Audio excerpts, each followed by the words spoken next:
ထူးကတော့ဟုတ်ကဲ့ပြီးတော့အနေနဲ့တိတ်မရှိပါဘူးဘာဖြစ်လို့လဲဆိုတော့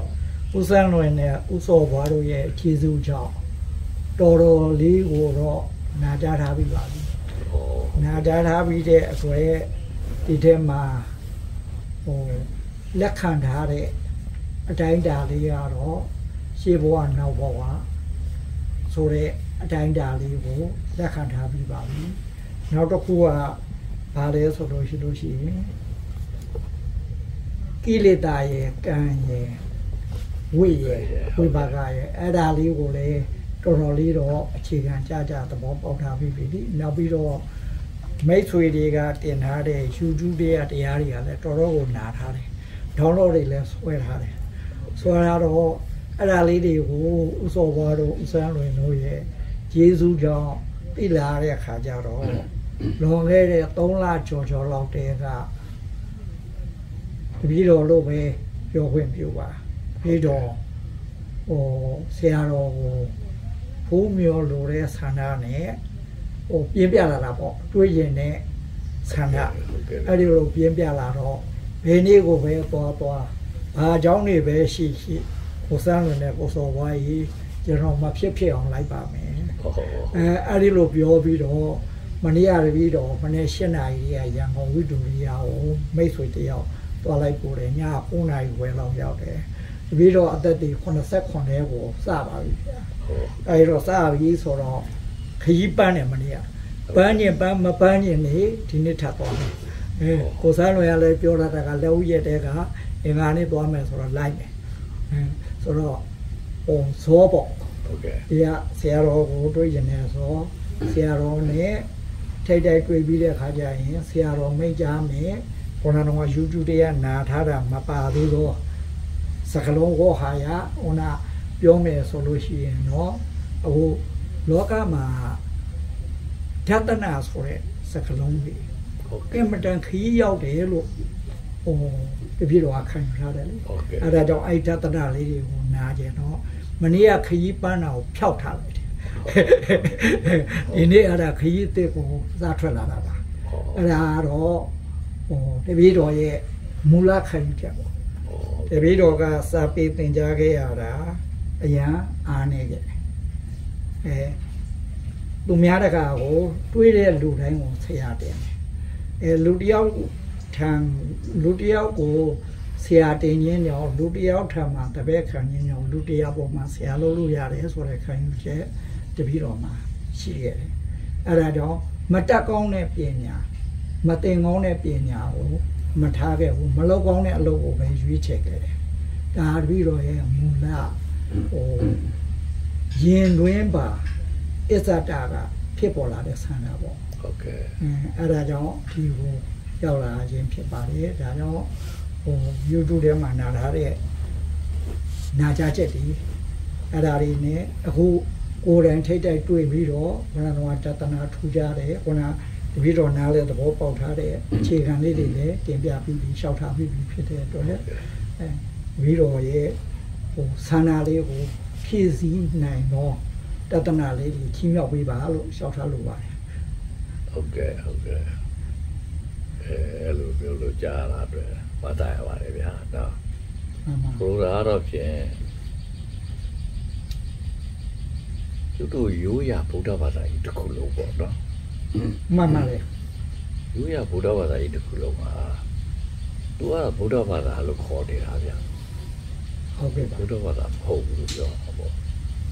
ဝီတီးတွေတော့ကျင့်နေတာပေါ့ဗျာဘုန်းကြီးနော်ဟုတ်ကဲ့ပါဝီတီးတွေကတော့ကျင့်တတ်ပါတယ်ကျင့်ကြပြီပဲလို့လဲဝီတီးကတကယ်တော့တရားမဟုတ်ဘူးဝီတီးကတော့စီကံကလနာပဲပေါ့နော်မှန်ပါတယ်ဟုတ်ပါတယ်အဲ့တော့သူတို့ဝီတီးကိုပဲတိတ်လေးထားပြီးတော့ဓမ္မကြတဲ့ခါကျတော့ပြောင်းပြန်လို့ဖြစ်ကုန်တလုံးမပန်တော့ဓမ္မကြတော့မှန်ပါဘလို့ဒီဓမ္မပါတလုံးမပန်တော့တဲ့အဖြစ်ရောက်တယ်လို့ဆိုရင်ဥပမာဗမာပြည်မှာရိတ်တော်ပေါင်း1000လောက်တော့ရှိတယ်ဟုတ်တယ်နော်အဲရိတ်တော်ပေါင်း1000လောက်ရှိပါဘူးဘေးရိတ်တာကပြရတဲ့သဘောဓမ္မဖြစ်ဖြစ်ဟောတကယ်ကိုဘုရားတရားမဟုတ်ဘူးဗျာတို့ဟာ ဘာတရားလဲလို့ဆိုလို့ရှိရင်ဘုရားပထမဆုံးသူကိုဟောပြောလိုက်တယ်ဓမ္မစက္ကဗုဒ္ဓတာသုတ်တာပေါ့နော်ဟုတ်ကဲ့ပါဓမ္မစက္ကပုဂ္ဂိုလ်တွေကိုဒါဒီသာဝတိပုဂ္ဂိုလ်တွေကိုဓမ္မစက္ကတရားဟောတာဆိုတာပထမဆုံးဟောတာပဲပေါ့နော်ဟုတ်ကဲ့ပါသူဟာသူတရားရတာဆိုရင်တော့ဘယ်ကနေပြီးတော့ဘောဓိပဲအောက်ကနေပြီးတော့တရားရပြီးတော့သူကနေပြီးတော့မိဂရာကိုသူတပည့်တွေတော့ရှိတယ်ဒီတပည့်တွေပါဟောရမှာပဲဆိုတော့မိဂရာကိုသူပိုင်းတရားလောက်ချီလာခဲ့ရတာနော်ဟုတ်ကဲ့ပါသူတရားတစ်ပုဒ်မှမဟောရသေးဘူးသူပိုင်းတရားလောက်ချီလာခဲ့ပြီးတော့ဒီမိဂရာကိုရောက်တဲ့အခါကျတော့ငါကသူတပည့်ဖြစ်ခဲ့ဘူးတဲ့သူကိုသူတရားဟောတာပါတရားဟောတဲ့ထဲတဲ့စကားလုံးအနေနဲ့စကားဝကြတစ်ခုတည်းရှိတယ်ဒွေမေဘိက္ခုအန္တာပပ္ပစီတေနာနာတေဝိတပါလို့သူပြောတယ်ပေါ့လေဒါစကားတဝကြပဲရှိသေးတယ်အဲစကားတဝကြတဲ့မှာတော့ပါဒွေမေဘိက္ခုအန္တာဟာအစွန်းတရားတစ်ပါးရှိတယ်ရဟန်းတို့ကြီးပေါ့အဲဒီအစွန်းတရားနှစ်ပါးကိုတရားလိုချင်နေတဲ့ပုဂ္ဂိုလ်အနေနဲ့တော့မမီဝဲကြနဲ့ကိုအဲ့လိုပြောရတာဗျာနော်အဲ့တော့အစွန်းတရားနှစ်ပါးရှိတယ်အဲ့ဒီအစွန်းတရားနှစ်ပါးကိုတရားရဲ့လိုလားတဲ့ပုဂ္ဂိုလ်အနေနဲ့ဆိုတော့မမီဝဲကြနဲ့ပပိစီတေတာလို့ဆိုတော့တရားလိုလားတဲ့ပုဂ္ဂိုလ်လို့ပြောလိုက်တာပါပပိစိတာဆိုတာခုခေတ်ကတော့ကိုရင်တော့ဘာတော့ပပိစိတာလို့ပြောပါတယ်ရခိုင်လည်းပပိစိတာနဲ့ပြောတော့ဗောနော်တကယ်ကတော့ပထမဝိစိတာပါလို့ဝိစိတာဆိုကြဲတာယင်စရာကိုဖယ်ရှားစရာကိုကိုရဲ့အကြီးညော်တွေကိုဖယ်ရှားမှာဆိုလဲကြဲရတာပဲမဟုတ်လားကိုရဲ့အစားအသောက်တွေကိုတကယ်လို့ဝါးနေပါတွေချုပ်တယ်ပဲဆိုရင်လည်းပဲတခါတည်းသူ့လိုဝါးနေပါတွေပေါ့အတွက်ဆိုရင်လည်းကျင်ရတာပဲပေါ့နော်မှန်ပါဗျာကိုယ်ထဲမှာရှိနေတဲ့ဒီဘေးဒုက္ခဟာတွေကိုထုတ်ပြတာဟာမျိုးကိုဒါပဝိစိတာလို့သူပြောတာပေါ့နော်မှန်ပါအဲ့လိုတွေဒီရုပ်ပစ္စည်းတွေမဟုတ်ပဲနဲ့ထုတ်ပြပဲဟာတွေကဘာတွေလို့ဆိုတော့နှစ်ခုရှိတယ်တဲ့အစွန်းနှစ်ခုရှိတယ်လို့သူပြောတာဟုတ်ဗျာအစွန်းတစ်ခုကဘာလဲလို့ဆိုတော့ကာမဒုက္ခလိကယောဂလို့ဆိုလို့ပြောတယ်ကာမဒုက္ခလိကနိယောဂဆိုတော့လည်းကျတို့စကားရှုပ်တာပေါ့အဲ့ဒါကိုအရစကားနဲ့ပြောမယ်ဆိုရင်ကတော့အကုသိုလ်ကာမအကုသိုလ်နဲ့ကာမကုသိုလ်ဒါလိုပြောမှာပေါ့ဗျာကာမအကုသိုလ်ဟာလည်းပဲဒါဒီလောကလုံးကပယ်ဖို့အတွက်တိမြင်နေကြပါတယ်ဗျဘာလို့ဆိုတော့အကုသိုလ်ဆိုတော့အရာထဲမှာဘသူကငါ့ပေါ်မှာအကုသိုလ်လုပ်တယ်လို့သာတရားရုပ်တိုင်လိုက်တရားရုပ်ကနေပြီးတော့သူ့လည်းပဲဖမ်းပြီးတော့တော့ပြပေးတာပဲပေါ့လားကာမကုသိုလ်ကြတော့အပြစ်ပေးရကောင်မတိတ်မတည်ဘူးသူတို့ကာမကုသိုလ်အပြစ်ရှိတာတော့သူတို့မတည်ဘူးဘာလို့ဆိုကာမကုသိုလ်ဆိုတာကပျောက်တာတွေမျောတာတွေချောပေါ်တာတွေလောက်ကြတာပေါ့ဗျာနော်မှန်ပါလေအဲ့ချောပေါ်တာဘာလို့ချောပေါ်တာဆိုသူ့အတွက်ချောပေါ်တာပျောက်တာလည်းဘာလို့ပျောက်တာဆိုသူ့အတွက်ပျောက်တာဟုတ်ကဲ့အဲ့လိုမျိုးလို့လောက်တာတွေကကာမကုသိုလ်တွေဗျအဲ့ကာမကုသိုလ်တွေကိုတော့ချော့တယ်ဆိုကောင်းတော့ကောင်းပါသေးတယ်ပျောက်ပြောတယ်ဆိုလည်းကောင်းတော့ကောင်းပါသေးတယ်ဟောဒီလိုမျိုးလို့သူတို့ကာမကုသိုလ်နဲ့ဆက်လင်းလို့အပြစ်မမြင်တတ်တာအကြောင်းပြောပါတယ်နော်အစိုးရဆိုရင်တော့ကာမကုသိုလ်လောက်တာနဲ့ဆက်လင်းလို့ဘယ်လိုမှအပြစ်မမြင်ကြပါဘူးဗျာနော်အကုသိုလ်ကိုတော့ကျုပ်တို့နိုင်ငံအစိုးရပါမဟုတ်ဘယ်နိုင်ငံအစိုးရဖြစ်ဖြစ်အကုသိုလ်လောက်တာတွေဆိုရင်တော့သူတို့တိုက်ကြပေးလိုက်လို့ရှိရင်ဒါတွေရေးယူပေးပါဆိုရင်တော့ကိုပစ္စည်းကိုကမပေးဘဲနဲ့သူကနေယူသုံးပါတယ်အဲ့ဒါကိုရေးယူပေးပါကိုမှန်တိုင်းမပြောဘဲနဲ့လိမ်ပြောပါတယ်လို့သူ့ကိုရေးယူပေးပါကိုတော့ဖြင့်ချိုမမေးနဲ့ပြောတာမဟုတ်နဲ့ဆဲဆိုဟောငုတ်တွေနဲ့ပြောပါတယ်ရေးယူပေးပါဆိုရင်ဒါဘယ်သူဆိုလို့တရားသူကြီးရေးယူပေးကြတာပဲလေမှန်ပါအဲ့ဒီအကုသိုလ်နဲ့ကာမကုသိုလ်ကအစွန်းတစ်စုံပဲ ဒီဒါတွေကိုသာမင်းတို့မိဝဲပြီးတော့နေမယ်ဆိုရင်ကတော့မင်းတို့တရားဆိုတာတော့မင်းတို့ပေးစရာပဲလို့မရနိုင်ဘူးလို့ဒီလိုပြောတာကနော် မှန်ပါ အဲ့လိုပြောတာစွန့်တစွန့်ရှိသေးတယ်နောက်စွန့်တစွန့်ကတော့ဘာလို့ဆိုအတ္တကိလပဋ္ဌာန်ယောဂလို့ပြောတယ်ဗျာအတ္တကိလပဋ္ဌာန်ယောဂလို့ဆိုတာဘာလို့ပြောလဲသိမတိကျင်စရာကြီးအတ္တကိလပဋ္ဌာန်ယောဂဆိုတာဒီလည်းမတိကြပါဘူးဘာဖြစ်လို့လဲဆိုအတ္တကိလပဋ္ဌာန်ယောဂဆိုတာဘုရားဒုက္ခရာတွေကကျင့်တော့ဟောပြောတာခုနတော့ကာမတုခံလိကယောဂဆိုတာကတော့သူအိမ်ရှိမင်းဖြစ်နေသိဋ္ဌထအိမ်ရှိမင်းဖြစ်နေ16နှစ်ကနေပြီးတော့29နှစ်အထိနေတဲ့ကာလကလောက်ခဲ့ရတဲ့ဟာတွေကိုပြောရတယ်ဗျာနော်အဲ့တော့ဒီအတ္တကိလပဋ္ဌာန်ယောဂကိုအတ္တကိလပဋ္ဌာန်ယောဂဆိုတာဒုက္ခစီရဲ့ကျင့်တော့ဟာပြောတာဆိုဒုက္ခစီရဲ့ကျင့်တော့ဘာကျင့်လို့လဲဒုက္ခစီရဲ့ကျင့်တော့ဆိုလို့ရှိရင်တော့ရုပ်တည်လည်းကျင့်တယ်နာနေလည်းကျင့်တယ်နာနေကျင့်တော့ဘာဖြစ်တယ်လို့ဆိုနာနေကျင့်တော့လည်းဘာမှမရှိရသေးဒီရောက်တယ်ရုပ်တည်ကျင့်တော့ဘာဖြစ်တယ်လဲလို့ဆိုလို့ရှိရင်ရုပ်တည်ကျင့်လို့ရှိရင်ငါမရှိဘူးသူများလည်းမရှိဘူးယောက်ျားလည်းမရှိဘူးမိန်းမလည်းမရှိဘူးပုဂ္ဂိုလ်လည်းမရှိဘူးတ attva လည်းမရှိဘူးတဲ့ရှိဘူးရောက်တယ်ပေါ့ဗျာငါမရှိသူရှိပုဂ္ဂိုလ်မရှိတ attva မရှိယောက်ျားမရှိမိန်းမမရှိနေရောက်တာရုပ်ကြည့်လို့ပဲရုပ်ကြည့်ဆိုရုပ်ကတော့ဖြစ်ပြနေတဲ့ຢာပဲတဲ့အဲ့လိုပဲတူကြည့်ပြီးတော့အဲ့ဒီ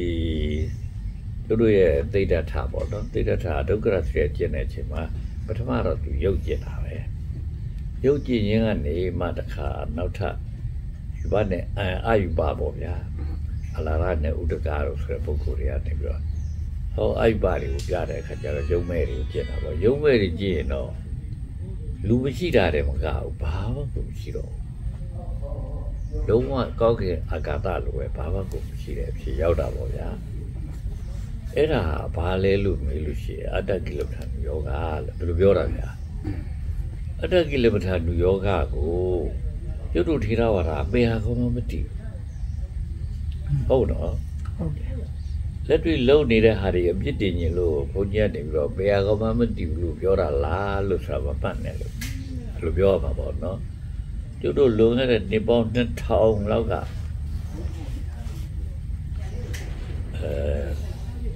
ဟိုကျမ်းစာအုပ်တို့ရေးထားကြတာရှိတယ်ဗျာသာသ900ပဲရှိသေးတယ်ပေါ့ဗျာအဲ့ဒါဘာလဲဆိုဝိလိတပညာဝတ္ထုဟုတ်ပါတယ်မိလိတပညာဝတ္ထုကျဆိုတာတော့ပြုတ်ကလည်းမိလိတပညာဝတ္ထုကျတော့အသက်35နှစ်ကလေးကပြုတ်ကတော့ဘယ်လဲရေးလိုက်တယ်မိလိတပညာဝတ္ထုကျဘယ်လဲရေးတာတော့မိလိတပညာဝတ္ထုကျကြီးကိုလိုရတဲ့နှစ်2000လောက်ကကျကြီးကိုဘယ်တစ်ကြောင်များဒါပဲလေရေးနေရတယ်လို့တော့ပြောစရာရှိတာပေါ့ဗျာကျုပ်တို့ဒီဘက်ခေတ်တည်းမှာ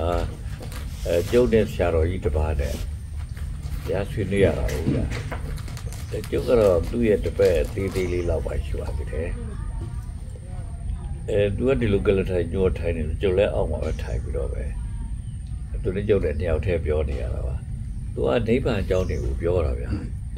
ဆရာတော်ကြီးနိဗ္ဗာန်အကြောင်းတွေကတော့ဟာမကြဘူးမဟုတ်ဘူးတဲ့ပြောရတာပေါ့မဲအဲ့ဒါကြီးကတော့ဟာမကြောက်ပဲပြောလို့ဖြစ်ပါမလားပေါ့အဲ့လိုတွေပြောတာပေါ့ဗျာအဲ့ဒါနဲ့ဟိုလိုကျုပ်ကနေပြီးတော့သူ့ကိုပြောတာပါစကားရေးရကျုပ်ကိုဘယ်လိုမှနဲ့တွားတော့မလှန်နိုင်တော့ဘူးဖြစ်သွားတာပေါ့နော်မလှန်နိုင်တော့ဘူးဆိုတော့ကဲပါကွာဆိုပြီးတော့သူ့နောက်က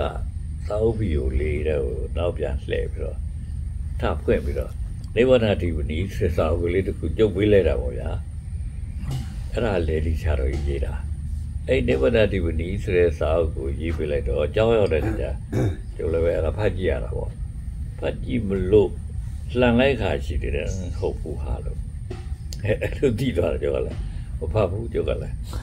မဖတ်တော့နောက်၄-9 ရက်ရှိတော့ခါတွေ့ပြန်ဒီဆရာတော်ကြီးကြောင်းကလည်းကျုပ်ကြောင်းတဲ့ကြောင်းတဲ့လို့ဟာဟိုရပင်ခေါ်ပါပါဠိတော်ခိုင်ရဟုတ်လားအဲ့လိုဆိုပါဠိတော်ခိုင်ရတကြောင်းတဲ့ဆိုတဲ့ခါကျကျုပ်တို့နဲ့သူတို့နဲ့ဘာသောတာကိုယ်စားလေးရှိလဲကျုပ်တို့သွားပြန်ပြီဘာလေးရှိလဲသွားပြန်ပြီလိုက်အဲ့လိုသွားရတာဆိုတော့တွေ့နေတဲ့ခါကျတော့ဘယ်လိုလဲတဲ့သူအဲ့လိုပြေးရပြီးသေးဘူးဖျားတဲ့ပြောရတာပေါ့ကိုဖတ်ကိုမဖတ်တာ ပတ်ကိုမဖတ်တာနေမပြီးသေးဘူးလို့ပြောရတာနှစ်ခါရှိသွားပြီတစ်ခါရှိသွားငါဒီတစ်ခါတွေ့တော့သုံးခါပြောတော့ပဲလို့မပြီးသေးဘူးလို့ပြောရရင်လည်းမကောင်းတော့ဘူးလို့အားထားကြကြီးလို့ကဲဖတ်တော့ပါကဲမှာပါဆိုပြီးတော့ကြောင်းမှာဖတ်ရတော့တာပေါ့ဗျာဖတ်တဲ့အခါကျတော့လေဒီဆရာတော်ကြီးရဲ့ဒီရေးထားတဲ့နေဝတ္တဓိပတိဟာဘယ်လိုပါရွေးနေတယ်လို့ဆိုတဲ့အကြောင်းကိုကျုပ်ကစာအုပ်လေးတော့ပြန်ရေးလိုက်တာဗျစလင်းကားမျက်နှာလောက်ပဲရမလားလို့စိတ်ထဲအောက်မိတ်ပြီးရေးလိုက်တာပေါ့ဗျာဒါပေမဲ့သမင်တာကျုပ်လေရလဲအဲ့တော့နည်းနည်းဟိုဖြစ်သွားတယ်ကျဲသွားတယ်တူတယ်ဗျာသမင်တာ300လောက်တော့ရှိတယ်ဗျာရှစ်လောက်ရေးရတယ်အဲ့ရှစ်လောက်ရေးပြီးတဲ့ခါကျစာအုပ်ကိုပြန်ထုတ်ပြီးတော့တစ်ခါသူ့စာအုပ်ကလေးနဲ့တူကြောင်းကိုရလေးတော့တော့အပုတ်ခဲရတယ်ပေါ့ဗျာဘုံကတော့ဆရာတော်ကြီးဟာမင်းဟာအော်ဆရာပဲကွာသူဒီလိုပြောတယ်ဗျာကျုပ်နဲ့တွေ့တဲ့အခါကျတော့ပေါ့ဗျာတော့ဆိုတော့တစ်ဆက်မှသူကျုပ်ကိုမတွန်းလာနိုင်ဘူးဗျာနော်ဒါနဲ့ဒီလေဆရာတော်ကြီးရဲ့တော့ပညာတတ်ကြီးရနေပြီးတော့ရေးတဲ့စာအုပ်ပဲဘာဖြစ်လို့ပါရတာလဲအဲ့ဒီထဲမှာကိုးထားတာဝိသုဒ္ဓိမဲ့ကိုးထားတယ်လွန်ခဲ့တဲ့နှစ်1500ရေးခဲ့တဲ့စာအုပ်တော့ဝိသုဒ္ဓိမဲ့ဆိုတာတော့အဲ့ဒီဝိသုဒ္ဓိမဲ့ကျမ်းကြီးကိုငါတော့သူကိုးတာမဟုတ်လို့ပဲဖြစ်ရမယ်ဝေဖန်ကြည့်ပါကြိုက်ပါဆိုပြီးတော့သူ့လည်းဝေဖန်ဖို့ကြိုးစားလိုက်ပြန်တယ်သူကတော့စာအုပ်ကလည်းတော်တော်လေးထူတယ်ဝေဖန်ဖို့ကြိုးစားတဲ့ခါမှာသူ့တော်လုံးကဝေဖန်တယ်မဟုတ်ပါဘူးလို့သူထဲတဲ့ပုံပြင်တွေကိုပဲငါယူပြီးတော့ဝေဖန်ပါပဲဆိုပုံပြင်ပေါင်းကလည်းပဲ15ခု20လောက်တော့ရှိတယ်ဗျာသူကကောင်းလိုက်တဲ့ပုံပြင်တွေကလည်းတော်တော်ကောင်းတယ်ဗျာဒီဟိုတည်းကပြောတဲ့ဝိသုဒ္ဓိပတ်တဲ့ပြောတဲ့ပုံပြင်တွေပေါ့ဗျာဒါနဲ့အဲ့ပုံပြင်တွေဝဲဝေဖန်ထားပါတယ်အဲ့ပုံပြင်တွေဝေဖန်ရင်းနဲ့ဘယ်ရောက်သွားလဲဆိုတော့ဒီပုံပြင်တွေဘယ်ကိုးလဲဆိုခုနမိလိတပညာဝတ္ထုကိုကိုးတယ်ဗျာမိလိတပညာဝတ္ထုကဘယ်တော့ဟာလဲလို့မေးတာက900ဟာသဒုဋ္ဌတေဂယနာတင်ပြီးတဲ့ခါစားလေးတွေပါအဲ့ဒါ900ဟာအဲ့ဒါကိုလိုက်တဲ့အခါကျတော့ဘုဒ္ဓသင်္ခါရအဘုဒ္ဓနိဗ္ဗာန်လို့ပြောတယ်ဘုဒ္ဓအဖြစ်တရားရှိတဲ့ຢာတွေဟာသင်္ခါရတရားတွေပဲတဲ့အဘုဒ္ဓဘာမှအဖြစ်တရားမရှိတော့ဘူးလို့ဆိုလို့ရှိရင်ကတော့နိဗ္ဗာန်ပဲခုနကဥဒ္ဓိပဲဟိုတဆရာတော်ကြီးကမိလိတပညာဝတ္ထုဆရာတော်ကြီးကအဲ့လိုကိုသူပို့ပြီးတော့ပြောထားတာပေါ့ဗျာပြောတာဟိုတကြတော့လေအဲ့တဲ့ပဲဘုဒ္ဓသင်္ခါရအဘုဒ္ဓနိဗ္ဗာန်နဲ့ဥဒ္ဓိပဲကြတော့လေကိုးတော်တာဟောဗျာဒါအဲ့ဥဒ္ဓိပဲကိုးရင်ကနေနောက်ကြတဲ့ခါကျတော့ဒီဘက်ကနိဗ္ဗာန်ဓိပတိပဲလေရေးတဲ့ခါကျတော့လေနိဗ္ဗာန်ဓိပတိကျမ်းကိုရေးတဲ့ခါကျတော့လေဘုဒ္ဓအဖြစ်တရားတွေဟာသင်္ခါရတရားတွေပဲအဘုဒ္ဓအဖြစ်တရားမရှိတဲ့ຢာတွေဟာနိဗ္ဗာန်ပဲလို့ဗျာလို့ဒါကြီးကတော့တော်တော်ကိုဟာမကြဘူးလို့ကျုပ်ကနေသိသွားတာပေါ့ဗျာနော်ဆိုလိုတာတော့ဒါဟိုတည်းမှာပါမိလိတပညာဝတ္ထုပဲလဲကိုပြောရင်းကနေပြီးတော့ဒီစကားဆက်သွားတာပါဗျာနော်မှန်ပါမိလိတပညာဝတ္ထုကိုပြောတာအဲ့ဒီစကားဆက်ချင်လို့ပြောတာမဟုတ်ဘူးမိလိတပညာဝတ္ထုကိုကျုပ်ကဘယ်လဲရေးတဲ့ခါကျသိတာပေါ့ဗျာဘာသိရတယ်လို့ဆိုတော့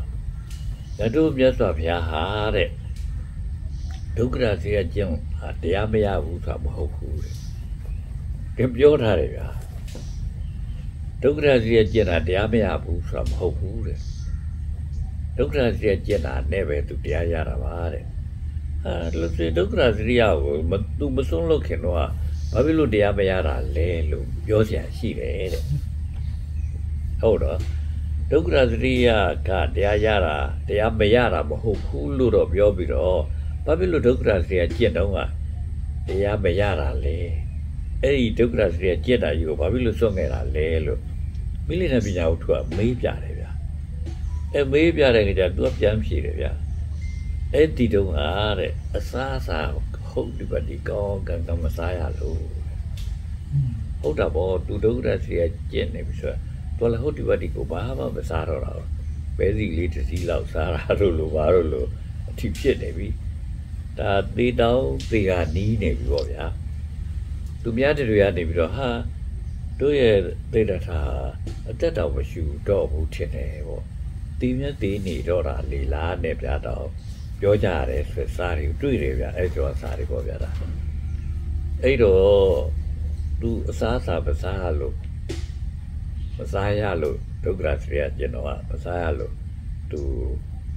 တရားကိုမရတာဒုက္ခရစရိယကျင့်တဲ့တရားမှားလို့မရတာမဟုတ်ဘူးပေါ့အဲ့လိုဆိုလို့ရဗျာနော်အဲ့တော့အစားစားပစားရလို့ဆိုရင်သူကအစားစားတော့စားရပြီစားပြီးတော့စားပြီးမှလည်းကောင်းကန်းတော့မစားသေးဘူးဆွမ်းခံစားတာဟုတ်ဗျဆွမ်းခံစားကောင်းကန်းကမစားသေးတာဆိုတော့သူလည်းတရားပြရသေးဘူးပေါ့တနေ့ကြတဲ့ခါကျတော့သူ့တပည့်တွေဖြစ်တဲ့အခုပြစ္ဆာဝကြီး9ဦးလို့ပါလို့ဆိုရဲသူ့တပည့်တွေကတို့ဆရာကတော့တရားရမဲ့ပုံကတော့မပေါက်တော့ဘူးခါပေါ့စတော့ကတော့သူ့ပဲသူကသူဝေးကစားတော့ကြတဲ့ကတို့ကသူ့ကိုခေါ်ပြောခဲ့တာသူဟာဘုရားဖြစ်မဲ့တူလို့ဒါညို့တစ်ချောင်းတည်းထောင်ပြီးပြောတာဆိုရင်ပြစ္ဆာဝကြီး9ဦးတည်းဆိုရင်တော့ကိုတင်ညပဲဗျာကျန်တဲ့ပုဂ္ဂိုလ်၄ယောက်ကလည်းပဲအဲ့လိုပဲဟောခဲ့တာပဲသူတို့ကတော့ဓမ္မစကြာရင်လည်းဟောဓမ္မစကြာလည်းစကြာမင်းရင်လည်းဖြစ်ပဲဒါမှမဟုတ်လည်းပဲဒါဘုရားဖြစ်ပဲဒီနှစ်ခုပဲဖြစ်ပဲလို့လည်းနဲ့6ထောင်ထောင်ပြီးတော့ဟောပြောချက်လုပ်ခဲ့ကြတာလို့ပြောတယ်ဆိုတော့ဒါသူ့တပည့်တွေပြတာတွေကနောက်ကြတဲ့အခါကျသူဘုရားဖြစ်ပါကြီးအတွက်တရားရဖို့ကတော့အရေးကြီးတဲ့ဟာဆိုတော့သူတို့ကတော့ရုပ်ဝတ်တော်ထွက်နေကြတာလို့ပြောတယ်ပြစ္ဆာဝကြီး9ဦးကပြစ္ဆာဝကြီး9ဦးကတော်ထွက်ပြီးတဲ့တော့သူကလည်းဘုရားလည်းတော်ထွက်လာတဲ့အခါကျတော့ဘုရားဟောလည်းတော်ထဲမှာလည်းပြုစုကြတာပေါ့နော်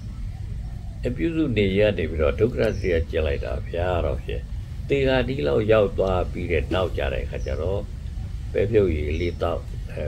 ဒီပဲရည်လေးတောက်အဲ့လိုနဲ့သူကတော်ပြီဟောဒီဒုက္ခရစီရဟောတော့ဖြစ်ငါကျင်လို့ဖြစ်တော့ဘူးလို့ဆိုပြောလို့သူပယ်တာပေါ့ဗျာပယ်တော့အဲ့လိုစားလာတော့သုခံလေးသွားတိုင်လောက်တဲ့အရွယ်ရောက်တဲ့အခါကျတော့သူသုခံလေးသွားလာပြီအဲသွားလာတဲ့အခါကျတော့ဒီဟိုတဲ့တောင်တွေ့တယ်သုဒ္ဓောဒနာလို့သုဒ္ဓောဒနာမဟုတ်ပါဘူးလေပါအဲ့ဒီတိုက်ပြည့်ရှိပြီပေါ့ဗျာအဲ့ဒီတိုက်ပြည့်ရှိပြီတဲ့တွေ့တဲ့အခါကျလူလေးပေါ့မင်းငယ်ငယ်လေးရှိသေးတယ်အခုတရားကျင့်နေဗလားပေါ့မလုပ်နဲ့ငါတိုင်းပြေကိုလာခဲ့ငါအိမ်ရှင်မင်းရာသူပေးမယ်ပေါ့အဖေကမလုပ်မလာနိုင်ဘူးပေါ့အဲ့လိုပြောတဲ့အခါကျတော့ဟာဗတဲ့သိတ္တထာကိုသူတို့အိမ်ရှင်မင်းရာသူတော့ပေးမယ်လို့ဖြစ်လာပြီဆိုတော့သူကတော့ဘုံကတော့ကြီးတော့မှာဘုံပဲကြီးမှသူတရားတော့မရတော့ဘူးအဲ့လိုဆိုတော့သူနာတို့နေလို့လဲလကားပါပဲပေါ့သွားကြတော့ဆိုပြီးတော့သူတို့အဲ့ဒီကနေပြီးတော့မိုင်းတရားဝေးတဲ့မိဂဒာဘက်ကိုဒီ9ယောက်ကထွက်ခွာသွားကြတော့သူ့ပြုစုနေတဲ့တပည့်9ယောက်ကပေါ့ဗျာအဲ့ဒီလိုထွက်ခွာသွားကြတဲ့အခါကျတော့သူကဘာလို့လို့ဆိုတော့အစပါလာလို့ဆိုညောင်ပင်ကြီးအကြီးကြီးရှိတယ်ပေါ့အဲ့ညောင်ပင်အုပ်ဆဲဆဲအကြီးကြီးအောက်ပါပဲငါတော့ဖြစ်ကြောင်းလည်းပြန်မနေတော့ဘူးဒီညောင်ပင်အောက်ပါပဲနေတော့ပဲဆိုပြီးနေလိုက်တာလေးတညလောက်ရှိတဲ့အခါမှာနှစ်ပြမနဲ့ကြတော့ဒီညောင်ပင်ကြီးကိုလာပြီးဆိုကြလားသားစုပန်လို့ရတဲ့အဲ့ဒီရတ်သူရွာသားတယောက်ကနေပြီးတော့ဒီဘွားကသူနေနေတာတော့ဗာရဏတိပါနေနေတာဗာရဏတိကနေရွာပြန်လာတော့မှငါ့ကိုသားစုပေးပါလို့ဆိုတော့ဒီညောင်ပင်ကြီးစီကိုစုပန်ထားလို့မလို့သားစုရလို့မို့သူသားဆိုလို့ရှိရဲ့သိတော်တယ်ပေါ့အသက်20ရှိပြီပေါ့သူသားအသက်20ရှိပြီအဲ့အသက်20ရှိပြီဖြစ်တဲ့သားကိုလည်းပဲတို့ရတယ်ပြီးတော့ဘာလို့ဖြစ်တဲ့အနေနဲ့ပေါ့တော့ယေရှုတင်တဲ့အနေနဲ့ဒီညောင်ပင်ကြီးကိုလာပြီးတော့ခါရဲဓာတ်တင်လာဓာတ်တင်တဲ့အခါကျတော့ဟောသိတ္တထစီကိုပဲကိုလိုလောင်းသွားတာပေါ့ဆိုနေလူတွေမင်းမှာအကောင်းစားတွေလို့ဆိုတာပဲဗျာနွားကိုပနေရာမွေးထားပြီးတော့ဘယ်လောက်ကိုတခါတည်းတဝက်တိုင်းပြီးတော့နှုတ်တိုက်တယ်ဗာကြည့်ပြီးရတယ်ပေါ့ဗျာအဲ့ဒါတော့အကောင်းစားနှိုးတွေနဲ့နှုတ်တွင်ချက်ပြီးတော့ပေးတာပေါ့ဒါသိတ္တထအနေနဲ့စားရပြီလို့ဆိုတဲ့အခါကျတော့ထိတ်တန်းသမင်းကိုသူစားရပြီဟုတ်လား အဲ့ဒီကြပါသူကနေပြီးတော့တခါလေတရားစိတ်တွေပေါက်လာတာတဲ့ဟောမိလိသမီးညာကိုသူကပြောတော့တာဗျာဒါအဲ့ဒါတည်းမလို့သူတဲ့အဲ့ဒီကနေခွက်သွားသေးအဲ့လိုဒီကတော့နေရစရာဆိုပြကလေးတွေသွားပြီးတော့ခွက်သေးပြုတ်ပြီးတော့တခါပြန်လာတော့အေးဒီညောင်ပင်ကြီးအောက်တော့ငါမနေတော့ပါဘူးပေါ့သိတဲ့ထားဘာလို့ဆိုတော့ဒီညောင်ပင်ကြီးကိုလာပူဇော်တဲ့သူတွေကငါပေးသွားလို့ရှိရင်ဟာမကြတော့ဘူးပေါ့အဲ့တော့ငါတော့ဖြစ်ဒါတော့ကောင်းမွန်တဲ့ညောင်ပင်ကြီးအောက်လည်းပဲတစ်ပင်ကြီးအောက်လည်းငါမနေတော့ပါဘူးဆိုပြီးတော့သူကတော့အဲ့ဒီကနေခွဲခွာသွားတော့တာပေါ့နော်ခွဲခွာသွားတော့ဘယ်သွားကြလို့ဆိုတော့အဲ့ဒီနဲ့တိတ်မွေးလာတဲ့ညောင်ပင်ကလေးတစ်ပင်အောက်မှာသွားနေတာအဲ့ညောင်ပင်ကဘာညောင်ပင်လဲဆိုဘောဓိပင်ဆိုတာကသူ့အသက်ထက်သိမ့်မကြည့်ဘူးလို့ပြောတယ်ကျုပ်တို့သိတ္တထာအသက်က35နှစ်ပဲရှိအောင်ပါ30ဒီသစ်ပင်လည်း35နှစ်ပဲရှိအောင်ပါအဲ့လိုဆိုတော့ဘောဓိပင်ဆိုတာတိတ်ကြီးစီးစီးဝူမဟုတ်ဘူးပေါ့နော်ခုနကပင်ကြီးကတော့35နှစ်ဆိုတကယ်နှစ်တွေအများကြီးကလေးကသားစုပတ်သွားတော့အောင်တော့မှကြီးပွားနေတဲ့အပင်ကြီးဆိုတဲ့အခါကျတော့အဲ့ဒီပင်ကြီးတော့ငါမနေတော့ဘူးဆိုပြီးတော့သူမနေတော့လားမနေတော့သူဘောဓိပင်အောင်ရောက်တဲ့အခါကျတော့သူကလည်းအတိအပြောင်းသွားပြီဒီပြောင်းသွားပြီဆိုတာအတ္တကိလပဋ္ဌာန်ယောဂအကျင့်မကျင့်တော့ဘူးကာမတုခလိကယောဂအကျင့်မကျင့်တော့ဘူးဒီတစ်ခုကိုသူကနေပြီးတော့လက်လွတ်သွတ်ခွာပြီးထားပြီဟုတ်ဗျာလက်လွတ်သွတ်ခွာပြီးထားပြီဆိုတဲ့အခါကျဟောသူအမှန်ကန်အတိတစ်ခုပေါက်လာအဲ့အမှန်ကန်အတိတစ်ခုပေါက်လာတော့ဒီစကားတွေကတော့ခင်ဗျားတို့လည်းရှိတယ်လို့တော့အောက်ပြပါပါတကယ်ကြတော့လေဒါလေးလည်းပဲပြောဖို့လည်းလိုအပ်နေတယ်လို့ထင်လို့ပြောတော့ပါဗျာနော်သူ့ခါရမနက်ကနေပြီးတော့လာပြီးတော့သူ့ပလင်ကိုလာလူတယ်လို့ပြောတော့တာပေါ့ဗျာမနက်ကဘာဖြစ်လို့လာလူတာတော့ဆိုတော့တကယ်တော့မနက်ဆွဲရလည်းမိုးပေါ်မှာရှိနေတာမဟုတ်ပါဘူးဗျာသူ့စီကိုလာလူတယ်ဆိုတာလေအဲ့ဒီမနက်ကြီးကလာလူရမဟုတ်ဘူးတစီလာ6တာပါသူကပြောဆွေကတော့တစီ6တယ်ဆိုတာကိုယ်စိတ်ကနေပြီးဖြစ်တာပါဘုရားတို့တွေလည်းတစီ6တော့ခံဘူးလေမလားခံဘူးလားပြောတာဟုတ်တော့တစီ6တယ်ဆိုတာကိုယ်စိတ်တက်ကြလို့ဖြစ်တာကိုယ်စိတ်တက်မကြရင်6ဘူးခုသိတ္တထကလည်းစိတ်တက်ကကြတာပေါ့ဘာလို့စိတ်တက်ကြတော့ဆိုတော့ငါမှာအိချီမင်းယာတုဆိုတာလဲဘာမှရှိတော့ဘူးတရားယာတုဖြစ်တော့ဒုက္ခရစရိယကျင့်တော့ယာတုလည်းဘာမှရှိတော့ဘူးငါအခုဘာရှိလို့ဆိုငါပဲရှိဘာမှရှိဘူးပေါ့အဲ့လိုဖြစ်သွားတယ်ဗျအဲ့လိုဖြစ်သွားရာနေပြီးတော့သူ့မှာဘာမှမရှိဘူးလို့သိလိုက်တာသူ့ကိုယ်သူစိတ်တက်ကြတာပဲပေါ့စိတ်တက်ကြတယ်လို့ဆိုတာတော့တခါတည်းသူ့ကိုယ်တည်းသူ့ကိုစိတ်ပထားနိုင်တော့တယ်လို့ဖြစ်သွားတာစိတ်တက်ကြတယ်ပြောရတာပေါ့ဗျာနော်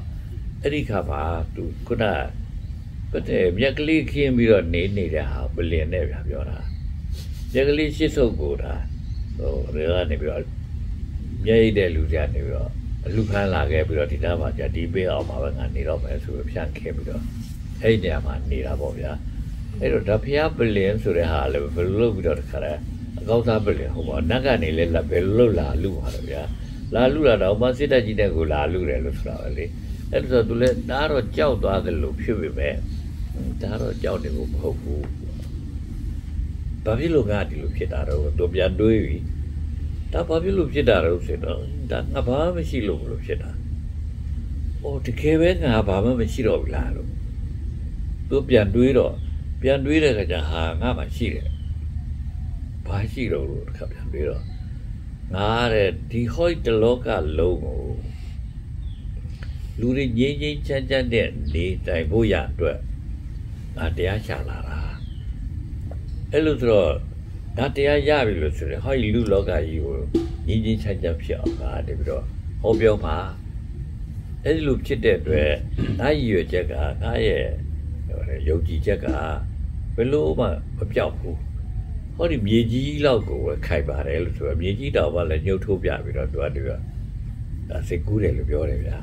အဲ့လိုဆိုတော့ဟောဗျာဗန္ဒတ်တောင်မရှိတော့ဘောတော့ဗန္ဒတ်ကလည်းအကုန်လုံးပြောက်ပြတ်သွားပြောက်ပြတ်သွားတဲ့အခါကျသူကနေပြီးတော့အဲ့လိုမျိုးလို့စဉ်းစားလိုက်ရင်ကနေပြီးတော့ဟော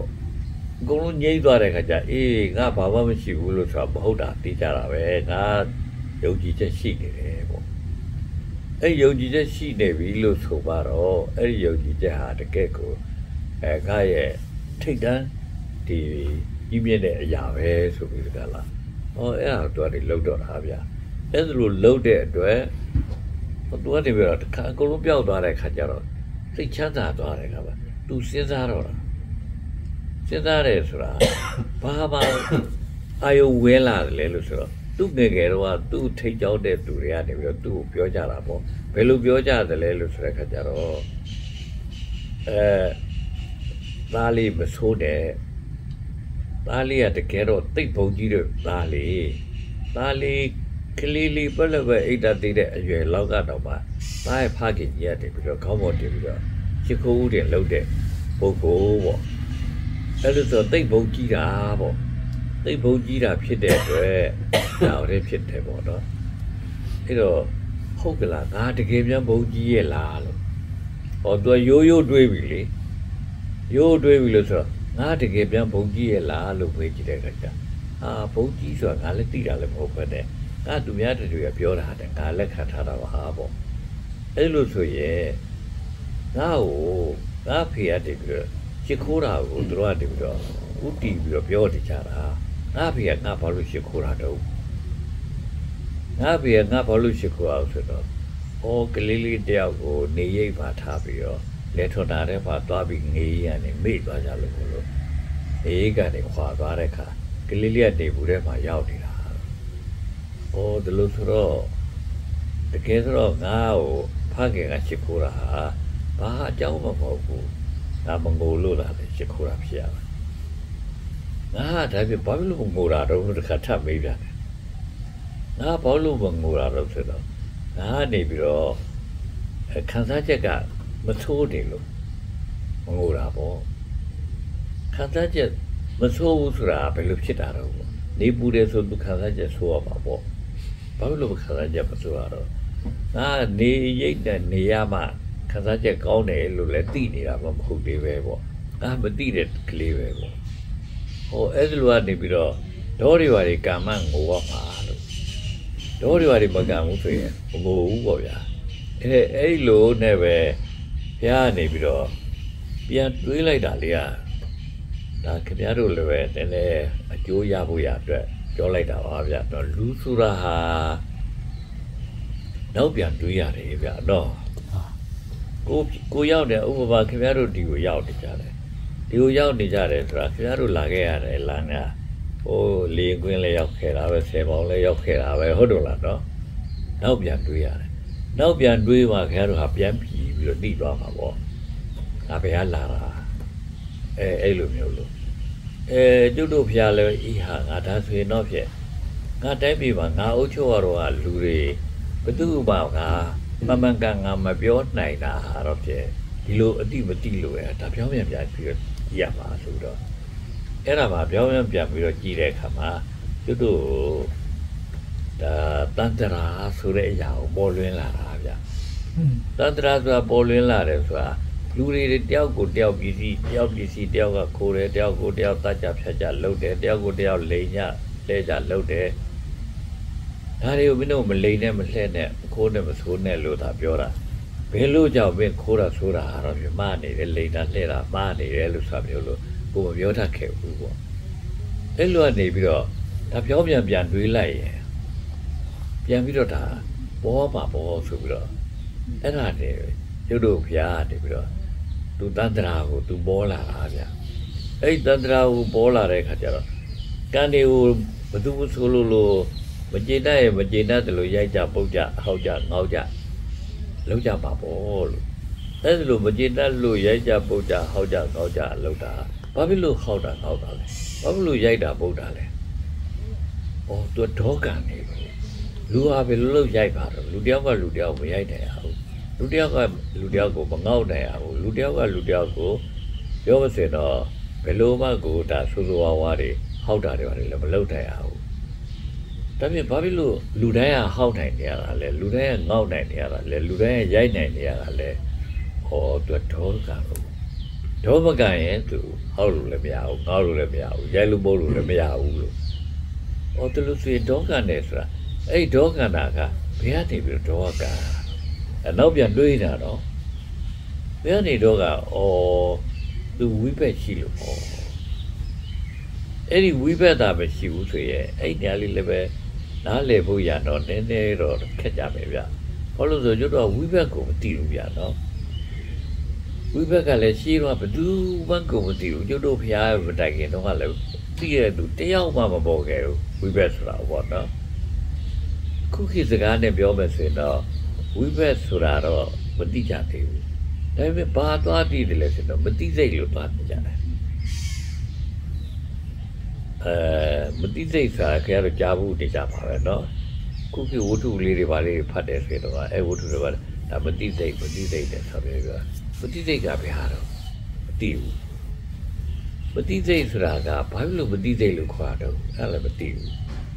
တကယ်တော့မသိစိတ်လို့ခေါ်တာကသူကသိတဲ့စိတ်ပဲဖြစ်တယ်အာယုနေတော့သူသိတဲ့စိတ်ဖြစ်တယ်ဒါပေမဲ့သူ့ကိုယ်သူတော့အတိခံလို့မရဘူးသူမသိဘူးသူ့ကိုယ်သူကြတော့မသိဘူးလို့ဆိုတဲ့အခါကျတော့အဲ့စိတ်ကိုမသိစိတ်လို့ခေါ်တာပဲတို့စိတ်ထတယ်လို့ဆိုကြတော့ထတဲ့စိတ်ဟုတ်ဒီတော့ထတဲ့စိတ်တွေဆိုးတယ်ပြီဒီကတော့ချစ်နေပြီအစရှိပြတို့တွေပြောကြတာဆိုတာဒါကသိစိတ်တွေပေါ့နော်သိစိတ်ရယ်မသိစိတ်ရယ်လို့ဆိုတာခုနတော့သိစိတ်ကြီးကဘယ်ထလာမသိစိတ်ကနေထလာအဲ့မသိစိတ်ကဘယ်ကနေဖြစ်တာတော့မသိတော့ဘူးမသိစိတ်လဲမသိစိတ်ကဘယ်ကနေဖြစ်တာလဲလို့ဆိုတာတော့မစင်တော့ဘယ်သူမှတော့သိမယ်မထင်ဘူးကဘာပေါ်မှာမသိစိတ်ကိုအတော်များများသုံးနေတဲ့လူတွေတော့ရှိပါပြီဗျာရှိပြီလို့အဲ့မသိစိတ်ဆိုတာဘယ်လိုဖြစ်တာတော့လို့သိမယ်မထင်ဘူးပြောရကျုပ်တို့ကနေပြီးတော့ဒါကိုသိပါပြီဘယ်လိုသိလဲဆိုတော့တကယ်တော့မသိစိတ်ဆိုတာဝိဘက်စိတ်ကိုပြောတာဟာလို့ကျုပ်တို့ဒီလိုသိပါပြီပေါ့နော်ဝိဘက်စိတ်ဆိုတာဘယ်လိုဟာတော့ဝိဘက်စိတ်ဆိုတာလည်းသိဖို့ရတော်တော်ခဲတယ်လို့ပြောကြဆိုခင်ဗျားတို့တွေလည်းကိုယ့်ကိုယ်ကိုစဉ်းစားကြည့်ပါကိုယ့်ကိုယ်ကိုဘယ်လိုစဉ်းစားကြည့်ရမလဲလို့ဆိုတော့ငါဒီကနေ့လောက်လုံတိုင်ကြိုင်တိုင်းသွားတိုင်လာတိုင်ရက်တိုင်ဒီတိုင်ဖြစ်နေတာဘာဖြစ်လို့လဲအဲ့ဒါတကယ်ကြတော့အဲ့လိုမျိုးလို့ဖြစ်တာကိုကလေ့ကျင့်ထားလို့မသိစိတ်နဲ့ဖြစ်တာဟိုဘာလို့ကားမောင်းတဲ့သူကားမောင်းတယ်ဆက်ကယ်စီးတဲ့လူလည်းဆက်ကယ်စီးတယ်ထမင်းချက်တဲ့လူလည်းထမင်းချက်တယ်ထင်းခွဲတဲ့လူလည်းထင်းခွဲတယ်အစရှိပဲဒါတွေကပြောမစင်တော့ဒါပဲဘယ်ကနေဖြစ်တာလဲလို့မေးသူ့မသိစိတ်ကဖြစ်တာသူ့မသိစိတ်ဆိုတာဘာတုံးလို့မေးရဲ့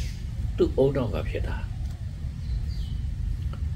အုံနောက်ကိုဘယ်နဲ့ကြောင့်မသိစိတ်လို့ပြောရတော့ဆိုရှင်အုံနောက်ထဲဝင်နေတဲ့အရာတွေကတည်ဘူးရတာလေဥပမာတို့ဆရာကြီးတို့ဆိုလို့ရှိရင်အင်ဂျင်နီယာလုပ်သလားမှန်ပါလို့တို့ခင်ဗျအင်ဂျင်နီယာဘယ်နှလေးထားတာတော့မေးဘယ်လုံးလဲကနော်ခင်ဗျလက်ထဲမှာထားရလားဟုတ်ဘူးခြေထောက်ထဲမှာထားရလားမဟုတ်ဘူးဘိုက်ထဲမှာထားရလားဆိုတော့မဟုတ်ဘူးဟုတ်တယ်လားနော်ပါးစပ်ထဲမှာထားရလားနှာခေါင်းထဲမှာထားရလားနားထဲမှာထားဘယ်ဟာမှမဟုတ်ဘူးတို့ရဲ့အုံတော်ထဲမှာထားဗျာတင်ကြားရတယ်တင်ယူရတယ်လို့ဆိုရတယ်ဘာလို့တာလဲလို့ပြေမသိစိတ်သွဲနေတာတင်ယူလို့တို့ကတတ်သွားပြီလို့ဆိုရင်တတ်တယ်ဆိုတဲ့စကားလုံးကိုယ်တိုင်ကိုကတကယ်ကိုပဲတို့ရဲ့ဒါမသိစိတ်ပဲဘာလုံးတတ်တယ်လို့ဆိုရင်အဲ့ဒါမသိစိတ်ပဲဟုတ်တော့ဘယ်သွားတတ်တယ်ဘယ်စကားပြောတတ်တယ်ဘယ်လိုလုံးတတ်တယ်တတ်ဆိုတဲ့အရာပါမြတ်တွေကတတ်ဆိုတာဟာတကယ်တော့စွဲလန်းတယ်ဆိုတဲ့အဓိပ္ပာယ်ရောက်တယ်တော့တတ်စွဲတယ်တတ်စွမ်းမယ်လို့ဒီလိုပြောရတာရှိတာပေါ့နော်တို့ဝိဘက်ဆိုတာဟာတတ်စွမ်းတာဟာတယ်တော့ပြောကြတယ်ဘယ်လိုတတ်စွမ်းတာလို့မသိဘူးရတော့တကယ်ကတော့ကျုပ်တို့တတ်စွမ်းတယ်ဆိုတာဟာတကယ်တော့ကျုပ်တို့အုံနောက်ထဲမှာကျုပ်တို့လှုပ်တဲ့အရာကျုပ်တို့လေ့ကျင့်တဲ့အရာကဝင်သွားလို့ပဲဗျာကျုပ်တို့အုံနောက်ထဲမှာဆော်ဝဲဝင်တာပဲအဲ့လိုပြောလို့ဆိုတော့ကျုပ်တို့စာတင်တယ်စာတတ်တယ်ဘာလို့ဆိုတော့သူတို့တင်ကြားရင်းကနေပြီးတော့ကိုယ်တခု သွင်းတစ်ခုသွင်းနဲ့ဘုံတော်ထဲရောက်သွားလို့ကိုစာတတ်တာစာတင်လို့စာတတ်တာလည်းမကပဲနဲ့ကိုအိတ်ထောင်ပြုတယ်ဟောအိတ်ထောင်ပြုတဲ့ဟာလည်းတတ်တယ်ပေါ့နော်အလုပ်တွေလုပ်တယ်လုပ်တာလည်းတတ်တယ်အဲ့ဒါလေ့ကျင့်ထားလို့တတ်တာကြီးတယ်ခေါ်လို့ရတာပြောမဆိုရင်မွေးကလေးကဒီတိုင်းလေးတိုင်းတတ်ထားဘာမှတတ်ဘူးဒါအဲ့လိုဖြစ်ပါပါဗျာနော်အဲ့တော့သူဘာလို့ဆိုအုံနောက်ဆိုတာလည်းပဲကျွတ်တို့တကူလုံးနဲ့ဆက်ဆက်နေတဲ့အရာဗျအုံနောက်ဆိုတာကျွတ်တို့တကူလုံးနဲ့ဆက်ဆက်နေတယ်ဆိုတာအုံနောက်နဲ့ကျွတ်တို့မျက်စိကလေးနဲ့ဆက်ဆက်နေတယ်မျက်စိဆိုတာအုံနောက်နဲ့လည်းနီးပါပြီတဲ့မျက်စိနဲ့အုံနောက်နဲ့ဘာဆက်ဆက်တယ်လို့ဆိုတော့ဓာတ်ကြောတွေဆက်ဆက်နေတယ်ဓာတ်ကြောဘယ်နဲ့ကြောရှာဆိုတကြောရှိတာလို့ပြန်တော့သွားမထင်လိုက်တော့ဗျကျွတ်တို့လည်းတကြောလောက်နဲ့ကြောလောက်ပဲမျက်စိနဲ့အုံနောက်နဲ့ဆက်ဆက်နေလို့လားအခုကြတဲ့ကကြတေချာပြောကြတဲ့သူတွေပြောဆို2000ဆက်ဆက်နေတယ်မျက်စိနဲ့အုံနောက်နဲ့ဆက်ဆက်နာကလေးကဆက်ဆက်နဲ့နတ်ပြောကိုယ်ကအာယုကြောလို့လည်းခေါ်တာပေါ့ဗျာအဲ့ဒီအာယုကြောကမျက်စိနဲ့အုံနောက်နဲ့အာယုကြောဆက်ဆက်နာအာယုကြောဘယ်လောက်ရှိလဲဆို2000နဲ့အမလီများထိုက်လားလို့ဟောနားနဲ့လည်းဒီတိုင်းပေါ့နော်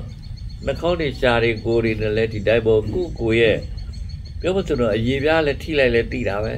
ဒါကတော့ပူတယ်ဒါကတော့အေးတယ်ဒါကတော့နားတယ်ဒါကတော့ခါတက်တာတယ်ဆိုပြောလို့အဲ့လိုမျိုးလို့လူပါအကုန်လုံးသိနေဘိုက်ထဲမှာရှိနေတဲ့အစားအစာတွေစားလဲအဲ့တိုင်းပဲအသေးတွေတို့နှလုံးတွေတို့အကုန်လုံးကိုခါတယ်လောက်တာဆိုတော့သိချီပြီးတော့ကိုဒီဓာတ်ကြောတွေကရှိလောက်တယ်ဓာတ်ကြောဆိုတော့ဘာလို့ဆိုတော့ဟိုလည်းမဟုတ်ဘူးသွေးကြောလည်းမဟုတ်ဘူးသွေးကြောဆိုတာတော့အခေါင်းပါတယ်အဲ့ထက်မှာသွေးကြောလေးကစံကြီးပြန်လောက်ပဲရှိတယ်ရှိအဲ့ထက်မှာအခေါင်းပါတယ်အဲ့ဒီအခေါင်းထဲမှာဘာလို့သွေးစီးတာပဲသွေးကြောဆိုတာတော့အဲ့ဒီအခေါင်းထဲမှာသွေးစီးတာပဲအခုတော့နတ်ကြောဆိုတာအခေါင်းလည်းမပါဘူးဘာကြိုးပဲပြောဆွေတာတော့ဝါယာပါပဲဗျာဝါယာဆိုတဲ့စကားကတော့ကိုယ်စကားမဟုတ်တဲ့အတွက်ကတော့တဲ့တာဟောခြားသားသလိုတော့ဖြစ်တာပေါ့တကယ်တော့ပြုတ်တို့အုံနောက်ကတကယ်ကိုဒါဟိုရဲပဲဗျာဟာဝဲကြီးပဲပြောမစဲအဲ့တော့ဒါအခုကျွတ်တို့တယ်လီဖုန်းမှာဆိုလို့ရှိရင်လည်းပဲတယ်လီဖုန်းကဒီလောက်ကြီးပြီပဲဒီတယ်လီဖုန်းထဲမှာရှင်းကဆိုတဲ့ဟာလေးရတော့ဖြစ်လက်သေးလောက်ရှိတာပါဗျာတော့အဲ့လက်သေးလောက်ရှိတဲ့ရှင်းကကလေးတဲကိုကျွတ်တို့ကနေပြီးဆော်ဝဲထည့်ပဲဆိုရင်ဟိုလေအဘိဓာန်ကြီးတအုပ်ဆိုရင်ကြီးပြအဘိဓာန်ကြီးတအုပ်လောက်ထဲอ่ะဆိုလုံလောက်ပလားလို့ပဲအဘိဓာန်10အုပ်ထဲဝင်သေးတယ်ဗျာနော်ကဲလက်သေးလောက်ကလေးရှိတဲ့ဟာလေးတွေပါသင်္ကထက်ပါဒီစော်ဝဲဝင်တာတွေကကျွတ်တို့ကအဲ့ဒါဘာလို့ပြောတတ်တာတော့ဆိုတော့ရန်ကုန်ထဲမှာတိပိဋကပါဠိမြန်မာအဘိဓာန်ဆိုတော့ရှိတယ်ပေါ့နော်အဲ့ဒီအုပ်ရောကလည်း20ကျော်တယ်ဗျအထူးကြီးတွေဗျာတခါတည်းခါတဲ့ဟိုလောက်ရှိတယ်ရှိတာ2000လောက်ရှိတာပေါ့စာမျက်နှာတွေကအဲ့လောက်ရှိတဲ့အုပ်ရောကိုဟိုဒီဖုန်းထဲမှာဖွင့်ကြည့်လို့ရနေတယ်ဗျာချိန်ပြီးဟောဒီဖုန်းထဲမှာဒီဖုန်းဆော်ဝဲလေးထဲမှာအတော်ဝင်တာပါလားလို့ဟောအဲ့လိုသိရတယ်ပေါ့ဗျာနော်အဲ့တော့ဆိုလိုတာကတော့ကျွတ်တို့အုံနောက်ကိုသိမသိကြဘူးဗျာတော့ဒါလည်းမသိတာကြီးမလို့ကြွားဝါပြီးပြောတယ်လို့မှတ်ပါနဲ့ဗျာနော်တကယ်တော့ကျွတ်တို့ဒီကဘာပေါ်မှာတော်တော်ကြော်ကြားနေတယ်ဆိုတော့သိပ္ပံဆရာကြီးတွေသူတို့သိပ္ပံဆရာကြီးတွေအုံနောက်အတော့ကောင်းလို့နေမှာပဲဆိုတော့အုံနောက်တကယ်တော့တည်တဲ့ခါကျတော့စိတ်ဖြာပြီးကြည့်တဲ့ခါကျမလေးသူတို့အုံနောက်ရဲ့တဝက်တော့မှသူတို့ကုန်သွားတာမရှိသေးဘူးလေကျန်တဲ့အုံနောက်တဝက်လောက်ကနေလိုက်ကြံနေရတယ်ဗျာဟောအဲ့လိုပဲလို့တော့ပြောရမှာပေါ့နော်ဒါကတော့အပြင်စကားတွေတော့သိရောက်သွားတယ်လို့လည်းမှတ်နေပါမယ်နော်ဆိုလိုတာကတော့ကျွတ်တို့မတိစိတ်ဆိုတာဟိုဒါပြောချင်လို့ပါဗျာနော်မတိစိတ်ဆိုတာပါဆိုဘယ်ကျွတ်တို့ကတိတယ် तू ကတော်တယ်မဟုတ်ဘူး तू ကအာယုံမဟုတ်ဘူးမတိစိတ်ကအာယုံမဟုတ်ဘူးမတိစိတ်ကအာယုံကိုအာယုံပြုတဲ့ဓွာရဥပမာမျက်စိလို့ပေါ့မျက်စိဆိုလဲသက္ခုဓွာရလို့ပြောရတယ်နားဆိုလဲ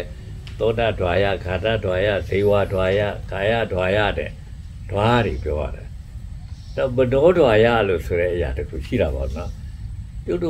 တို့ဖျားလက်ထက်ကလည်းအုံနောက်လည်းတိတ်တောင်တီးခဲ့ကြတဲ့ပုံမရှိပါဘူးဗျာနော်ကျွတ်တို့ဖျားလည်းအုံနောက်ကိုမသိပါဘူးဒါအဲ့ဒါပဲကျွတ်တို့ဖျားအုံနောက်မသိဘဲနဲ့အကြောင်းကျိုးတွေဆက်ဆက်ပြီးကြည်တာဘယ်လိုအကြောင်းကျိုးတွေဆက်ဆက်ကြည်တုံးလို့ဆိုတဲ့အခါကျတော့ဝိဘက်ကိုတွေ့လာတာကသူကဘာဖြစ်လဲဆိုရှေ့ကံကိုကြည်တယ်ပုဗ္ဗေကတဟေတုကပုဗ္ဗေနိဝါဒဒုတ္တိဝိဇ္ဇာပေါ့နော်ကျွတ်တို့ဖျားသူ့ကိုအရှင်ဘုရားဒီဟိုထဲမှာတပိညုလို့ဆိုတာကိုအရှင်ဘုရားရဲ့တက္ကရာကမတပည့်တစ်ပါးနေပြောနေတာတော့ကြားနေရတယ်ဒါကောသလမင်းကြီးကမေးပါတော့ဘုရားနဲ့တွေ့တဲ့ချိန်လေးမှာအဲ့လိုဆိုတကယ်အရှင်ဘုရားတပိညုအကုန်လုံးကိုသိသူဆိုတာဗျာဝန်ခံမလားဘုရားလို့ဘုရားကိုမေးတဲ့ခါကျတော့ဘုရားဟာအဲ့ဒါငါ့ကိုသူတို့ကနေပြီးတော့တရောတလို့ပြောင်းတော့တလို့ဖြစ်တာပါတဲ့တပိညုဆိုတာငါသိမဟုတ်ဘူးတဲ့အဲ့လိုဆိုရှင်ဘုရားကိုဘယ်လိုလုပ်သိရပါတော့ဘုရားဆိုတေဝိဇ္ဇလို့သိဆိုတေဝိဇ္ဇဆိုတော့ဘာလို့ဘုရားဆိုတော့ပုဗ္ဗေနိဝါဒဒုတ္တိဝိဇ္ဇာနောက်ဒိဗ္ဗဇက္ခုဝိဇ္ဇာနောက်အာတဝက္ခယဝိဇ္ဇာသူအဲ့ဒီဝိဇ္ဇာ၃ချက်ကိုပြောတယ်ဗျာပုဗ္ဗေနိဝါဒဒုတ္တိဆိုတာဘာလို့ဆိုလို့ရှိတော့မမွေးကဘဝတွေကိုပြောတာပေါ့ဟိုပုဗ္ဗေဆိုတာကအခုကိုဖြစ်နေတဲ့အဖြစ်ရဲ့အလုပ်ပေါ့အလုပ်လုပ်ပြီးသွားပြီးမှအဖြစ်ကလည်းဖြစ်တာလို့ဆိုတဲ့ခါကျတော့အဲ့ဒီအဖြစ်မတိုင်ခင်ကဟာကိုပုဗ္ဗေလို့ခေါ်တာပေါ့ကတဆိုတာတော့ဟိုဟာလို့ပေါ့ဘာလို့မဟုတ်မဟုတ်ဒီပေါ့ဗျာဟိုနိဝါဒပုဗ္ဗေနိဝါဒဝါဒဆိုတာနေတာပေါ့ပဲနိဝါဒဆိုတာမဟုတ်တရုပ်နေတာပေါ့ဘုမတို့သူများကိုချစ်နေပဲသူများကိုမိုးချင်မိုးနေပဲသူများပြည်စီတွေတခါကိုကနေပြီးတော့သူတို့ပေးလူကျင်လဲလူယူပဲခိုးယူကျင်လဲခိုးယူပဲဒါတွေဆိုတော့လူနေခဲ့တာတွေကပုဗ္ဗေနိဝါဒပဲဒါမဟုတ်တရုပ်နဲ့နေလာခဲ့တဲ့အနေပေါ့ဗျာအဲ့ဒါတွေသိပြီးကလားဒီခါလေသူအတိအကျတရားတွေရလာတယ်ဆိုတော့ပြောမစတော့ကျွတ်တို့ဒုက္ခသစ္စာကိုသိတဲ့အခါတော်တော်ခက်ဒုက္ခသစ္စာသိတဲ့အခါဘယ်လိုခက်တော့ဆိုတော့ဒုက္ခသစ္စာသိတဲ့အခါမှာဘာလို့တော့သူ့ဒုက္ခသစ္စာပရိဇာဏတော့ဆိုသူ့ဇာနာဆိုသိုံလေးတက်တဲ့ကလေးမဟုတ်ပဲနဲ့ပိုင်းခြားပြီးတော့ကိုသိရမှာပိုင်းခြားသိတယ်ဆိုတာကဘာတော့ဗမာလူပိုင်းခြားသိတယ်လို့ပြောတာဘယ်လိုပိုင်းခြားလို့ဆိုတာလေကျွတ်တို့မသိဘူးရတော့ဘယ်လိုပိုင်းခြားလို့တော့လို့ဆိုတာမသိဘူးလို့ဆိုတာတော့တို့မှာအဖြစ်တစ်ခုဖြစ်နေပြီဆိုရင်ဒီအဖြစ်တစ်ခုဟာဘယ်အလုပ်တစ်ခုကိုလုပ်လို့လဲလို့ဆိုတာပြောလို့တယ်ဒါသိရပါလို့တလို့ဆိုတာပေါ့တော့ပုဗ္ဗေနိဝါဒဆိုတာပုဗ္ဗေနိဝါဒအနုတ္တိအဲ့ဒါကိုသိချင်ရုပ်တို့ဘုရားဘာသာလည်းပုဗ္ဗေနိဝါဒလည်းမသိချင်ပါဘူးလို့တို့ပြောကြတယ်နော်ပုဗ္ဗေနိဝါဒမသိချင်ဘဲနဲ့ဘာသိချင်တော့ဆိုလို့ရှိတော့ထွက်လေဝင်လေပဲရှုနေစိတ်ကိုရှုရလဲစိတ်ပဲရှုနေတို့ဘယ်မှာကိုတို့ဖြစ်တာပြက်တာတွေပဲကြည့်တယ်မဖြစ်ခင်မပြက်ခင်ကအနေထားလေးကိုမကြည့်ဘူးလို့တို့လို့ဆိုတာပေါ့ဗျာနော်အဲ့လိုဆိုတဲ့အခါကျတော့ဖျားရဲ့ပုဗ္ဗေနိဝါဒနုတ္တိဉာဏ်လည်းမသိကြဘူးလို့တို့လို့ပြောကြပါတယ်ဗျာအဲ့တော့တို့ဖျားကိုတို့ဖျားအကြောင်းရေးချွတ်ထားခဲ့ကြတဲ့နေပေါင်းထောက်ချီပြီးတော့ကြာတော့ရေးချွတ်ထားခဲ့ကြတဲ့စာတွေက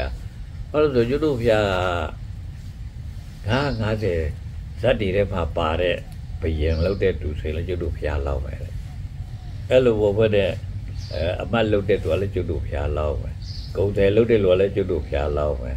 ပြောပဆိုတော့တိရစ္ဆာန်တွေဘာဖြစ်တဲ့အခါခွေးဖြစ်လည်းကျွတ်တို့ဖျားလောက်မယ်ဝက်ဖြစ်လည်းကျွတ်တို့ဖျားလောက်မယ်တဲ့အဲ့လိုတွေပြောတာတို့ဖျားရဲ့မမွေးကဖြစ်ရကြီးကိုပဲပြောနေကြတာပါလားလို့ကျွတ်တို့ဒီလိုသိရတာပေါ့ဗျာနော်တကယ်ကတော့ကျွတ်တို့ဖျားတိတိကျကျပြောခဲ့တဲ့စကားတော့ကျွတ်ကလည်းသိထားတာတိတိကျကျပြောတဲ့စကားသိထားတာကဘုရားစီကိုတွားရင်းကနေပြီးတော့ဘုရားစီကိုတော့ဖြစ်ငါတွေ့အောင်ကိုအရိယတရားဆိုတာကိုတွေ့အောင်ကိုရှာမကြိုက်မှာဆိုပြီးတော့ကြုံလည်းပဲဘုရားစီကိုတွားမယ်ဆိုပြီးတော့ဘယ်ဘုန်းကြီးမှအရိယတရားတော့ဟောတာမရှိဘူးပါလို့အဲ့တော့ငါဘုရားစီတွားပါပဲဒီအရိယတရားတော့ရပါဆိုတော့ဘုရားစီကိုတွားတဲ့အခါမှာတော့ဘာဖြစ်လာတယ်လဲလို့ဆိုတော့အရိယတရားဆိုတာကိုမတွေ့ဘူးဗျာအ ရိယတရားဆိုတာကိုမတွေ့ဘဲနဲ့ဘာသွားတွေ့တယ်လဲရှားဖများရဘာသွားတွေ့ဆိုတော့ရှင်းဘဝနောက်ဘဝဖြစ်တယ်တို့မဖြစ်ဘူးလို့ဆိုတာတွေကိုသူမပြောဘူးလို့ဆိုတာတွေပြောတာဗျာရှင်းဘဝတွေဖြစ်တယ်ဆိုတာလည်းသူမပြောဘူးရှင်းဘဝတွေမဖြစ်တော့ဘူးလို့ဆိုတာလည်းသူမပြောဘူးတချို့ဖြစ်တချို့မဖြစ်ဆိုတာလည်းသူမပြောဘူးဖြစ်တာလည်းမဟုတ်မဖြစ်တာလည်းမဟုတ်လည်းသူမပြောဘူးတဲ့အဲ့ဒီစကားသွားတွေ့တော့အမလီဘယ်လိုလဲဟာလို့ငါတို့အဖြစ်ဘုရားပြောလို့သိတာလို့မှတ်ထားတာလို့အခုတော့ဖြစ်ဘုရားကိုယ်တိုင်ကြီးကနေပြီးတော့သူ့ကိုမေးလိုက်တဲ့ဆိုကြတော့ဗရပိုင်ကြီးတယောက်ကမေးတယ်ဗျာသူ့ရဲ့တပည့်တွေတဲ့ဗရပိုင်ကြီးကမေးတဲ့အခါကျတော့ဘုရားအဲ့ဒါတွေကိုဒီ10ခွန်းလုံးကိုသူဖြည့်ပြီးသွားတဲ့အခါကျအဲ့ဗရပိုင်ကြီးကနေပြီးတော့ဟာတပြီးတော့အရှင်ဘုရားရဲ့သဘောတရားတော့ဘောပေါက်သွားပြီဘုရားနဲ့ရှောက်တဲ့အခါကျတော့သူ့နောက်ကအဖော်တွေကပေါ့တော့သူ့နောက်ကအဖော်တွေကဟာအရှင်ဗရပိုင်ကြီးဘယ်နဲ့ဘာမှကိုမဟုတ်တဲ့စကားတွေပြောရတဲ့တောင်ပါအရှင်ဘုရားသိပြီလို့ဆိုတာဘယ်လိုလုပ်ပါတော့လို့သူ့ဆရာကြီးကိုပြန်ပြောင်းကြတော့တာပေါ့ပြောင်းတဲ့အခါကျသူ့ဆရာကြီးကဘုရားကိုပြန်လျှောက်တယ်အရှင်ဘုရားတဲ့အရှင်ဘုရားပြောတဲ့ဟာတွေတပည့်တော်ကသိပြီပဲတပည့်တော်တပည့်တွေမသိလို့သူတို့ဒီလိုပြောတာဘုရားတဲ့အဲ့တပည့်တော်တပည့်တွေလည်းအရှင်ဘုရားပြောပေးလိုက်ပါအောင်လို့ပြောတဲ့အခါမှာနည်းနည်းလေးပိုးပြီးပြောတာလေးတောင်းပါဒါကျတို့သိရတယ်ပေါ့ဗျာဘုရားနည်းနည်းလေးပြောတာဘာပြောလို့ဆိုမင်းတို့ကအဲ့လိုဆိုတော့အခုဘာတွေကျင့်နေကြတာတော့လို့ပြောတော့သူတို့နောက်ဘဝမှာနတ်ပြည်ရောက်ဖို့ရအတွက်ကျင့်နေကြတာလို့အဲ့လိုပြောအော်ဟုတ်လားတဲ့အဲ့လိုဆိုရင်အဲ့ဒီနတ်ပြည်ကနေပြီးတော့သူတို့လိုပဲကျင့်ကြပါသူတို့လိုကျင့်မှသူတို့လိုငြင်းချင်းချမ်းချမ်းတဲ့နတ်ပြည်ကိုရောက်ပြီးတော့နေမှာဖြစ်တယ်လို့ဆိုရကြတော့မင်းတို့လာပြောတာကိုမင်းတို့ကနေတွေ့ရဘူးကြားဘူးလို့လားတဲ့ဒီလိုတော့မတွေ့ရဘူးမကြားဘူးလို့ပြောတာပေါ့ဗျာပြောတယ်ဆိုလို့ရှိရင်တော့ဒါပြင်အဲ့နတ်တွေဆိုတာကိုမင်းတို့ကမြင်ဘူးလို့လားပေါ့ဘယ်နတ်လဲဒီတော့ပဲမြင်ဘူးမှာတော့ပေါ့မင်းတို့ကအဲ့နတ်လည်းမမြင်ဘူးအဲ့နတ်တွေကပြောတာဆိုတာလဲမင်းတို့ကကြားဘူးတာမဟုတ်ပဲနဲ့အဲ့ဒီလိုမျိုးလို့မင်းတို့ယုံနေတယ်ဆိုတာပုံပြင်ကလေးတစ်ခုတည်းကလို့တော့ဖြစ်နေတယ်ပေါ့ဘယ်လိုပုံပြင်လဲဖျားလို့ဆိုတော့လူလေးတယောက်ကယူနှမ်းပြီးအိပ်ရတယ်လဲနေတယ်အိပ်ရတယ်လဲနေထားပါတော့ဆိုမထားဘူးလို့အဲ့ဒါဆိုလို့ရှိရင်မင်းဘာဖြစ်လို့အဲ့လိုမျိုးကြီးတောင်မင်းလှဲနေရတာဆိုလွန်းနေလို့မင်းဘာကိုလွန်းနေလို့လဲဆိုတာဒီကြိုက်တဲ့ကောင်မလေးတယောက်ကိုလွန်းနေလို့မင်းကြိုက်တဲ့ကောင်မလေးကအသက်ဘယ်လောက်ရှိလဲဆိုမတည်ဘူးတဲ့မမေးမိဘူးတဲ့မင်းကြိုက်တဲ့ကောင်မလေးကဘသူသမီးတော့ဆိုအဲ့လည်းမတည်ဘူးတဲ့မင်းကြိုက်တဲ့ကောင်မလေးကဘယ်ရက်ကတော့လို့ပြောကြအဲ့လည်းမတည်ဘူးတဲ့မင်းကြိုက်တဲ့ကောင်မလေးလို့ပြောတာမင်းအပြည့်အသက်လည်းဘယ်လောက်လို့မတည်ဘူးဘယ်ရက်ကလို့လည်းမတည်ဘူးသူသမီးလို့လည်းမတည်ဘူးတခါမှလည်းမင်းမတွေ့ဘူးလို့ဆိုတဲ့အခါကျတော့မင်းဘာမှမတွေ့ဘူးတဲ့သူတယောက်ကိုမင်းကနေပြီးတော့မရလို့ဆိုပြီးကြလားအခုလိုမျိုးလို့လဲပြိုပြီးခါလာယူနေတယ်ဆိုတာတော့မင်းမို့ပဲလို့အဲ့လိုပြောရတော့တာပေါ့တဲ့ခုလဲတဲ့မင်းတို့လဲဓာတ်စီဆိုတာမြင်လဲမြင်ဘူးတာမဟုတ်ဘူးကြားလဲကြားဘူးတာလည်းမဟုတ်ဖက်နဲ့မင်းတို့အဲ့ဒီဓာတ်ပြည်ကြီးကိုရောက်ချင်တယ်ဆိုပြီးတော့တခါတဲ့တရားတွေကျင့်နေပါတယ်ပရပိုက်တွေဆိုတာတရားကျင့်တာဟုတ်ဗျတရားတွေကျင့်နေပါတယ်လို့ပြောပြီးလို့ဆိုတဲ့အခါကျကဲမင်းတို့လည်းပဲအဲ့သူနဲ့တူးမနေဘူးလားလို့ဘုရားအဲ့လိုများအထိတောင်ပြောတာဗျာအဲ့ဒါတွေတော့မကပါဘူးနောက်ထပ်ဥပမာလေးတစ်ခုလည်းပေးပါသေးတယ်ထားပါတော့ဒါရှင်းနေပါတော့မယ်နော်အဲ့တော့ဆိုလိုတာကတော့ကျုပ်တို့မတိနှုံးသားနဲ့ကြိုက်ကြရတာတွေကလည်းအများကြီးပဲဗျာနော်အဲ့ဒါလေးကျုပ်တို့ဘုရားဓာတ်တွေလည်းခါရနတ်တရားတွေသူ့စီကိုလာတယ်တို့ဘာတွေဆိုလဲဘေကလာတုတ်တို့ဘာတို့ပါဆိုလဲပြောတာတွေဒီဏိဒန်းနေမှာသုံးတယ်ရှိတာပဲပေါ့ဗျာနော်ဟုတ်လည်းမဟုတ်ဘူးကြတော့ဟုတ်လည်းမဟုတ်ဘူးလို့ဆိုတာကတော့ဘုရားဓာတ်ကိုဘယ်လိုပြောတော့လို့ဆိုတဲ့ကြအရှင်ဘုရားဓာတ်ဆိုတာရှိသလားဘုရားလို့တိုက်ရိုက်စကားလုံးနဲ့မေးတဲ့သူလေးကြုံတဲ့အခါကျတော့ဘုရားဘယ်လိုပြောလဲဆိုတော့မရှိဘူးလို့လည်းပဲခေါင်းခါပြီးတော့လည်းသူမပြောဘူးရှိတယ်လို့လည်းအေးလို့လည်းသူမပြောဘူးဗျာဘုရားအင်းလို့လည်းမပြောဟင်းလို့လည်းမပြောဘူးလို့ဆိုတဲ့အခါကျတော့ဒါဘာမှမပြောဘဲနေတာဆိုဘာမှမပြောဘဲလည်းမတည်ဘူးဗျာသူတို့ဘုရားဘယ်လိုပြောလဲဆိုတဲ့အခါကျတော့ တခါလေးတဲ့ရှိတဲ့နတ်ကိုငါသိတယ်တလူပြောလိုက်တာပါအရှင်ဘုရားရှိတယ်လို့ရင်လည်းပြောပါသို့မဟုတ်မရှိဘူးလို့ရင်လည်းပြောပါရှင်ဘုရားရှိတဲ့နတ်ကိုငါသိတယ်ဆိုတာဒီလိုဖြစ်နားလည်လို့တော့မရဘူးပေါ့အေးနားလည်လို့မရတာဆိုတော့ငါမင်းတို့ပြောရမယ်ဆိုရင်တော့ဆိုစကားလုံးလေးတကြောင်နဲ့အဲ့ဒါပါလဲဆိုတော့တကယ်တော့ရှိတဲ့နတ်ဟာလူပဲမြင့်မြတ်တဲ့အကျင့်ကြံတယ်မြင့်မြတ်တဲ့လူပဲလို့အဲ့တော့ဘုရားပြောတဲ့နတ်ကလူပဲဗျအဲ့ဒါလေးကိုကျတို့လည်းပဲ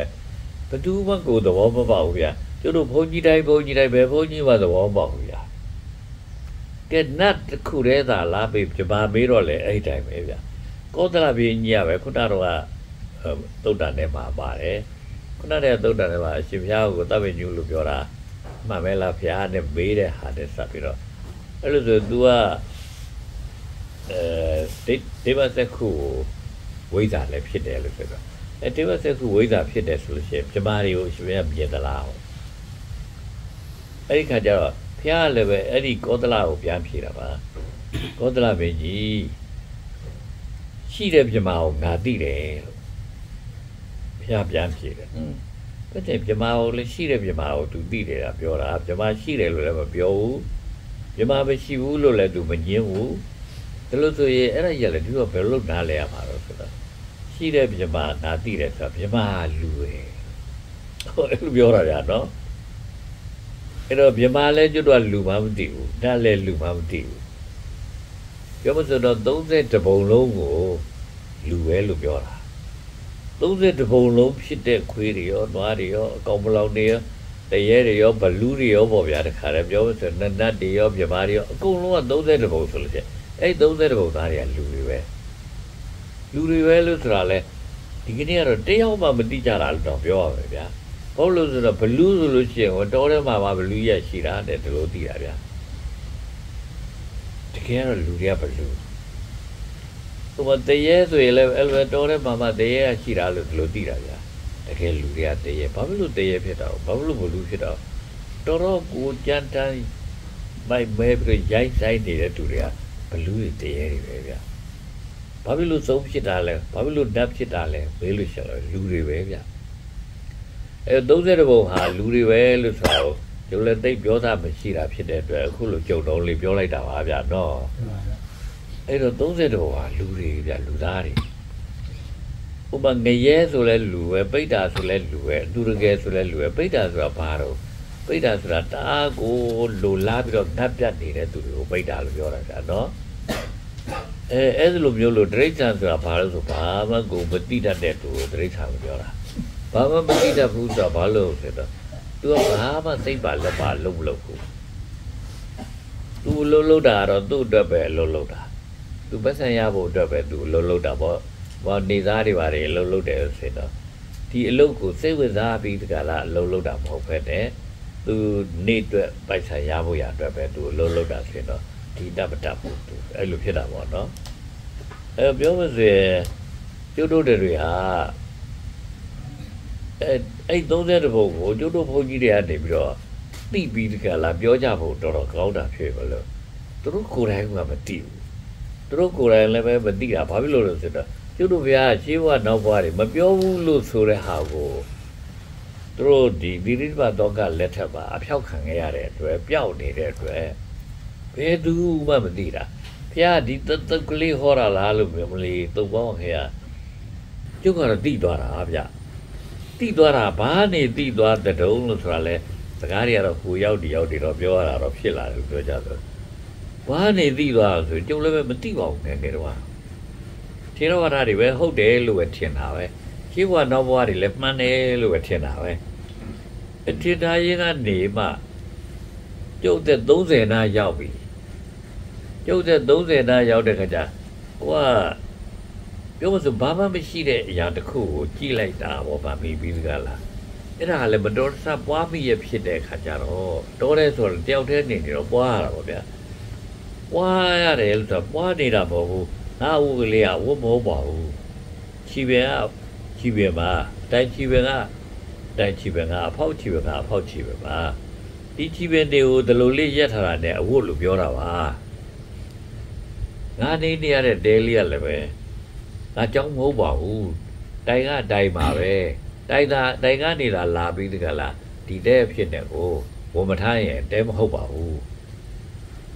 ဒီတန်းနေရလဲတန်းဖြစ်နေဝန်မထားရင်တဲမဟုတ်ပါဘူးအဲ့လိုစဉ်းစားရင်ကနေပြီးတော့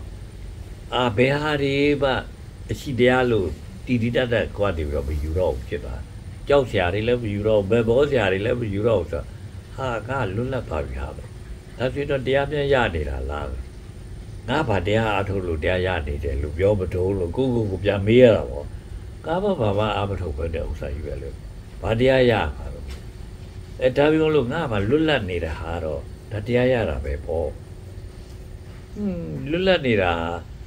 လို့ပြောပြီးတကလားဘာမှလည်းအမထုတ်ပဲနဲ့တရားရတယ်လို့ကတော့ပဲပြောလို့ကတော့ဖြစ်ပါမလားဆိုတော့ကဲတယ်လို့ဆိုရင်အထုတ်တဲ့ပုဂ္ဂိုလ်တွေရတဲ့တရားလိုက်ပြီးတော့နာကြည့်လိုက်ဦးကွာဆိုပြီးတော့ဗန္တလေးစီရန်ကုန်စီနယ်တွေစီအကုန်လျှောက်ရောက်ပြီးတော့သူတို့ရတဲ့တရားတွေကိုဒါကြားကြည့်တယ်ကြဘာမထူဘာမရှိတာဆိုရောက်တာအဲ့ဘရောက်တာ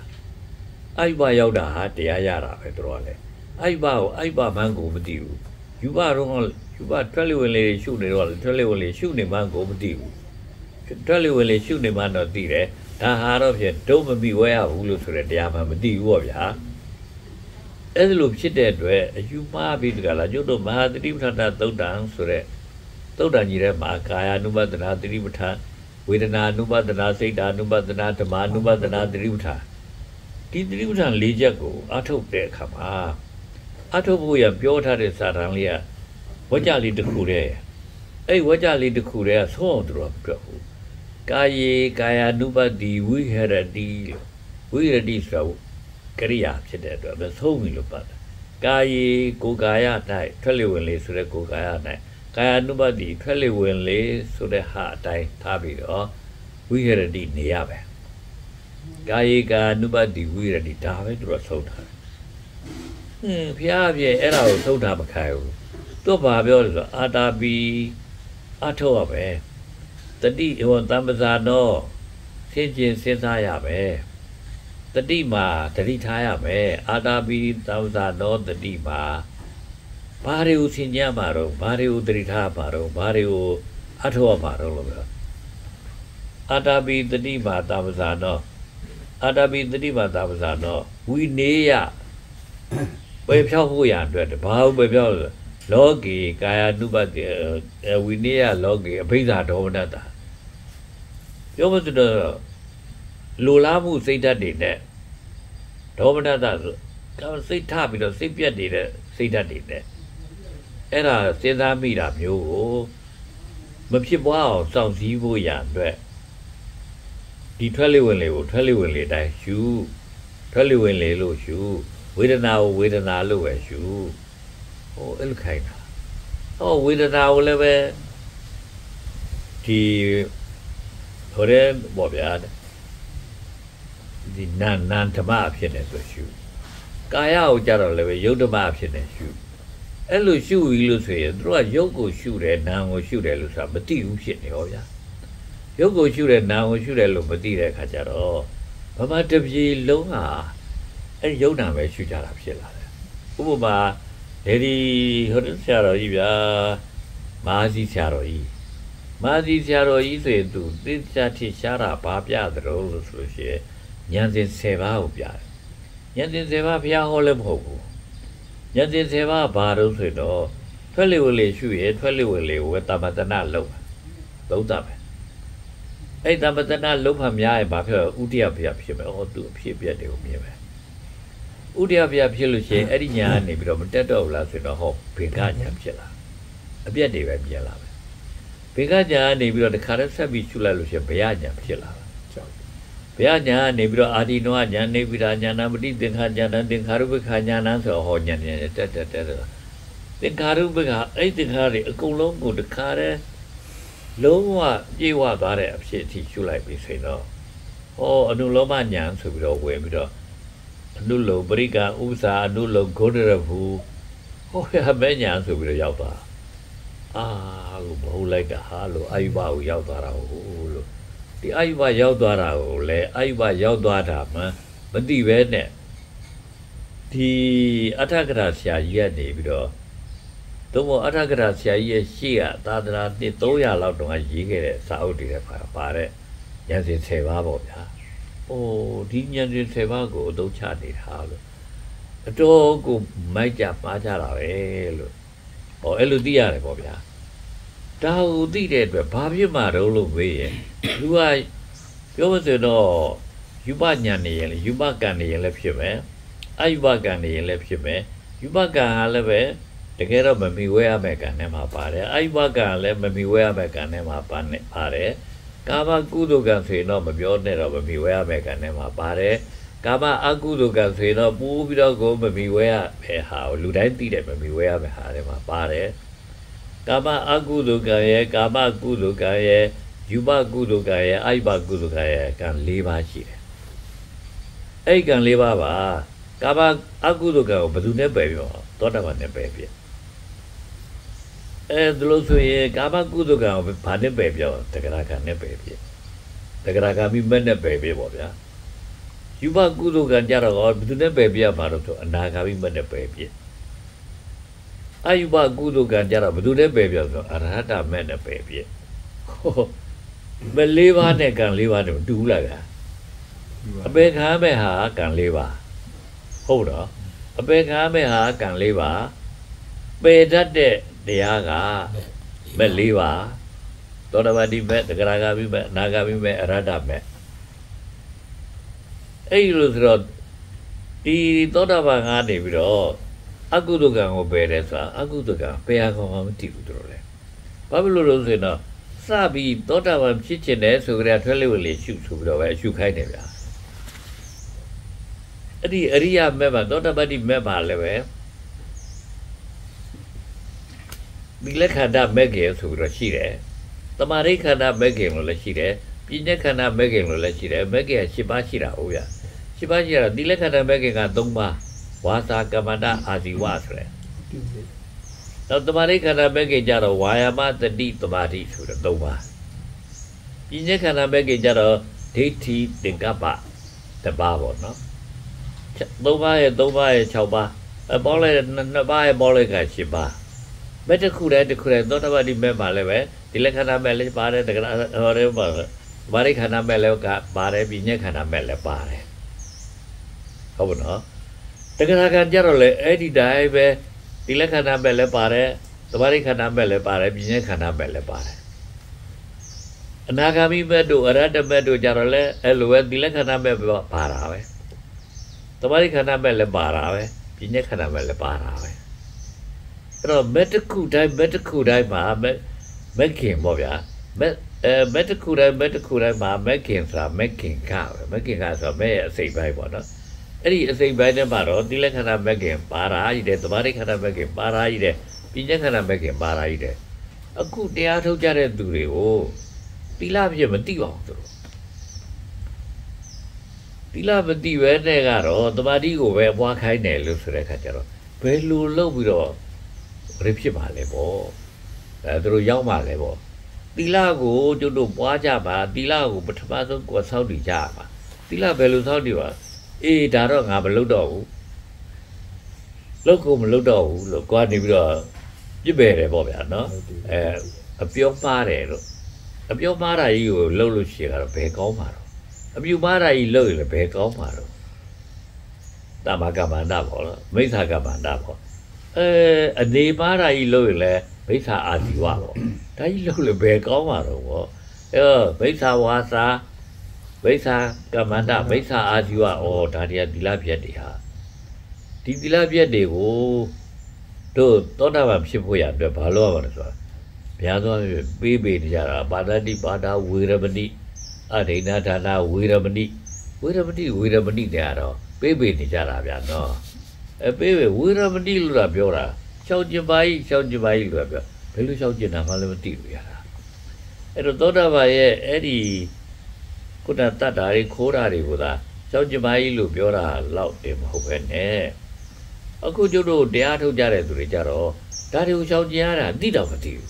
သူတို့ဘာသိနေတယ်လို့ဆိုတော့ထွက်လေဝင်လေရှုတယ်ထွက်လေဝင်လေပဲရှုတာဖောင်းနာပိန်နာရှုတယ်ဆိုဖောင်းနာပိန်နာပဲလုံနေကြတာဘယ်ကံကိုမှဟောသီလကံသီလကံနေကိုတတ်ပြတာသောရဝတိမကကာမအကုသိုလ်ကံနေကိုတတ်ပြတာတဂရဂါမိမကကာမကုသိုလ်ကံနေကိုတတ်ပြတာအနာဂါမိမကဘာကုသိုလ်ကံနေကိုတတ်ပြတာအရဟတမကတော့အိဘကုသိုလ်ကံနေကိုတတ်ပြတာအဲ့လိုဆိုတော့ကံနေတတ်ပြတာဆိုရင်ကဲဆိုကြပါစို့ကာမကုသိုလ်ကံဘယ်လိုတတ်တုံးယူဘကုသိုလ်ကံကိုအနာဂါမိမကဘယ်လိုတတ်တုံးဆိုကြပါစို့သူများတက်တတ်တာကိုတော့ဖြင့်ဖယ်ပါတယ်လို့ဆိုပြောလို့တော့ပါဏာတိပါဒဝီရမဏိလို့တော့ဆိုတာပေါ့ဗျာကဲကာမကုသိုလ်ကသူ့တက်တတ်တာပဲလောက်တာမှမဟုတ်တာပဲဥစ္စာကြီးပဲအဲ့တော့ပါဏာတိပါဒဝီရမဏိလို့ဆိုနေလေကာမကုသိုလ်ကံကိုကနေပြီးတော့ဟိုကာမကုသိုလ်ကနေကိုပယ်တာမဟုတ်ဘူးယူဘကုသိုလ်ကနေပယ်တော့ဘယ်လိုပယ်မှာတော့သီလကိုမဆောက်တည်တာဘူးလို့သူပြောရမှာပေါ့ဗျာနော်အဲ့လိုသီလမဆောက်တည်တာဘူးလို့ဆိုရင်သမာဓိကြတော့ပွားကိုပွားတာဘူးလို့ပြောကြတော့သမာဓိပွားကိုပွားတာဆိုဘယ်လိုပွားတော့လို့ဆိုလို့ရှိရင်တော့စိတ်တီးနေအောင်တာလို့တီးနေအောင်တာလို့ဟောအဲ့ဒီစိတ်တီးနေအောင်လုပ်တာကိုသမာဓိရတာလို့သူတို့ထင်တာဗျာနော်စိတ်တီးနေအောင်လုပ်တာမဟုတ်ဘူးသမာဓိဆိုတာတကယ်တော့ဇန်နေပွားတယ်ဇန်နေပွားရင်ကနေမှအဲ့ဒီဇန်နေပွားလိုက်လို့ပြေသမဇန်အထိတခါလေပထမဇန်ဒုတိယဇန်တတိယဇန်သရုတ်ထဇန်ပြေသမဇန်အထိရောက်သွားပြီလို့ဆိုတဲ့အခါကျတော့သူကိုယ်ပိုင်အသိပေါက်လာတယ်အဲ့ဒါတော့အကုသိုလ်လုပ်တဲ့သူကခိုးတဲ့လူကလည်းပဲငါပဲလို့ခိုးရပါတတ်တဲ့လူကလည်းဟာငါဒီလူကိုတတ်ရင်တော့ငါတတ်မခံရဘူးငါသူ့ကိုပဲလို့တတ်ရမှာအဲ့လိုတွေပေါ့ဗျာသူတို့အဲ့လိုလုပ်ကြတဲ့သူတွေပဲအဲ့လိုဆိုသူတို့ဇန်ပွားတာဒီမိစ္ဆာဇန်တွေမိစ္ဆာသမာဓိတွေပေါ့နော်အဲ့မိစ္ဆာသမာဓိတွေပွားတဲ့အတွက်အမြဲတမ်းနိုးပြီးတော့နေနေတယ်အဲ့ဒါတော့မိစ္ဆာတတိတွေဖြစ်နေပြီအမြဲတမ်းနိုးနေပြီလို့ဆိုရင်တော့အမြဲတမ်းအာယုန်နဲ့တွေ့လိုက်ရင်ထကြွလာပြီအဲ့ဒါတော့မိစ္ဆာဝါယာမတွေဖြစ်နေပြီမိစ္ဆာသမာဓိမိစ္ဆာတတိမိစ္ဆာဝါယာမအဲ့ဒါလည်းထလာရောဗျာတခါတည်းမိစ္ဆာအာဇီဝသူ့မျက်နှာတွေအနေထားတွေကိုလည်းဟန်ပါတရားပြက်လာပြီနောက်ဆိုရင်တော့အပြုအမူတွေလည်းလှုပ်လာပြီအပြောဆိုတွေကလည်းပဲဟောက်တွေငေါက်တွေနဲ့ချော့တွေမော့တွေနဲ့အကုန်လုံးချော့ဖြစ်လာပြီအဲ့ဒီကသီလတွေပြတ်တာတွေသီလပြတ်တာကကျွတ်တို့ကသီလရဲ့သမာဓိရဲ့ပညာရဲ့သုံးခုဒီဘက်ကမှာရှိတာဒါလေးသုံးခုလည်းထဲတယ်နေရမှာမဟုတ်ပဲနဲ့သီလရဲ့သမာဓိရဲ့ပညာရဲ့သုံးခုဟာကျွတ်တို့ဘာတွေပဲမှာလို့ဆိုတန္တရပဲမှာဘာတန္တရပဲမှာလို့ဆိုရင်တော့သောတော်ဒီဘက်ကအကုသိုလ်ကံတန္တရကိုပဲမှာအကုသိုလ်ကံကဘယ်ကြောင့်ဖြစ်တာတော့သူကလည်းကိလေသာကြောင့်ဖြစ်တာအဲ့ဒီကိလေသာကဘယ်လိုကြောင့်ဖြစ်တာလဲဝိဘက်ကြောင့်ဖြစ်တာအဲ့ဒီဝိဘက်ကဘယ်လိုကြောင့်ဖြစ်တာတော့ဆိုတော့ဟောကံကြောင့်ဖြစ်တာဆိုဒီသုံးခုကလည်းသူကခြားလဲနေတာအဲ့တော့ဒီသုံးခုကခြားလဲနေတဲ့အခါကျတော့ဟုတ်ပြီအကုသိုလ်ကံကိုပယ်ခြင်းပြီလို့ဆိုရင်ဘာလို့ရမလဲလို့ဆိုလို့ရှင်တော့ပထမသီလကိုဖြတ်ပါသီလဖြတ်လို့ရပြီဆိုရင်သီလတော့သွားပြီဟာပြတ်ပြီလို့တော့မအောင်မင်းနဲ့တမာတိနဲ့မဖြတ်နိုင်ရင်ဒီသီလပြတ်တာနောက်တော့ပြန်ပြတ်ပါပဲတမာတိနဲ့လည်းပဲတစ်ခါဖြတ်ပြီတမာတိခန္ဓာမဲ့က3ပါးနဲ့ဖြတ်ပြီပေါ့အဲ့တမာတိခန္ဓာမဲ့က3ပါးနဲ့ဖြတ်ပြီလို့ဆိုလို့ရှိရင်တော့သီလပြတ်တာလည်းတော်ကောက်သွားပြီတမာတိကလည်းပဲတည်သွားပြီဆိုတော့သီလနဲ့တမာတိကတည်သွားပြီဆိုတော့ပညာမရှိသေးရင်တော့သူလည်းပြတ်အောင်ပါပဲပညာစီကိုတစ်ခါပြန်ပြီးတော့ဝင်သားအောင်အဲ့ဒါဆိုတော့နည်းနည်းပိုခက်သွားပြီလို့ပြောကြတယ်ပေါ့နော်အဲ့တော့ပညာဘက်ဘယ်သူမှမဝင်သားတတ်ဘူးတမာတိဖြောင်းလည်းဘယ်သူမှမလုပ်တတ်ဘူးတမာတိကပ္ပဖြောင်းကလည်းဘာလို့တမာတိကပ္ပမဖြစ်ပဲမိစ္ဆာတိကပ္ပဘာလို့ဖြစ်ရတာတော့မသိဘူးအဲ့လိုပဲတမာတိကလည်းပဲမိစ္ဆာတိတမာတိမဖြစ်ပဲမိစ္ဆာတိဖြစ်တာဘာလို့ဖြစ်တာမသိဘူးအဲ့ဒါလဲဖျားတော့ပုဗ္ဗေနိဝါဒနုတ္တိဉာဏ်နဲ့ဘွားယူလိုက်တာဟုတ်ပုဗ္ဗေနိဝါဒနုတ္တိဉာဏ်နဲ့ဆိုဘယ်လိုဘွားမှာဒုံလို့မေးလို့ရှိရဲ့ဖျားသူသိတဲ့တရားလူတွေသိအောင်ပြောနေတာလို့ပြောပါတယ်ဗျသူပဲသိပြီးလူတွေမသိတဲ့ဟာပြောမဟုတ်ဘူးသူဖျားကြီးမို့လို့သူပဲဒါသိတာသူပြောတာကိုကြားလို့ရှိလေရှင်ကတော့လူတွေလည်းသိကြတာပါပဲလို့သူလှုပ်တာလူတိုင်းလည်းလှုပ်နိုင်ပါတယ်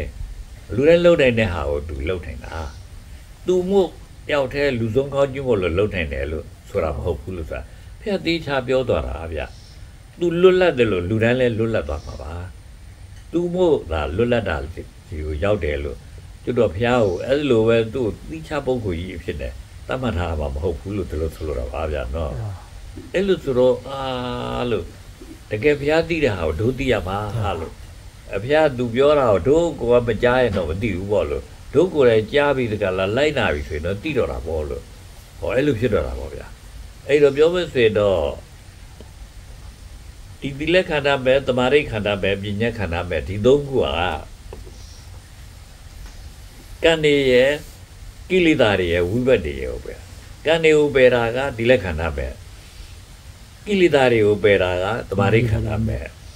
ဟောဝိဘတ်တွေကိုပယ်ပြီးလို့ဆိုရင်တော့ပညာခန္ဓာပဲနဲ့ဝိဘတ်ကိုပယ်လိုက်တော့ဟောဒီတန္တရာတော့ခါပြတ်သွားတော့ဟုတ်လားကံရဲ့ဝိဘတ်ရဲ့ကံရဲ့ကိလေသာရဲ့ဝိဘတ်ရဲ့ဟောပြတ်သွားတော့ဩ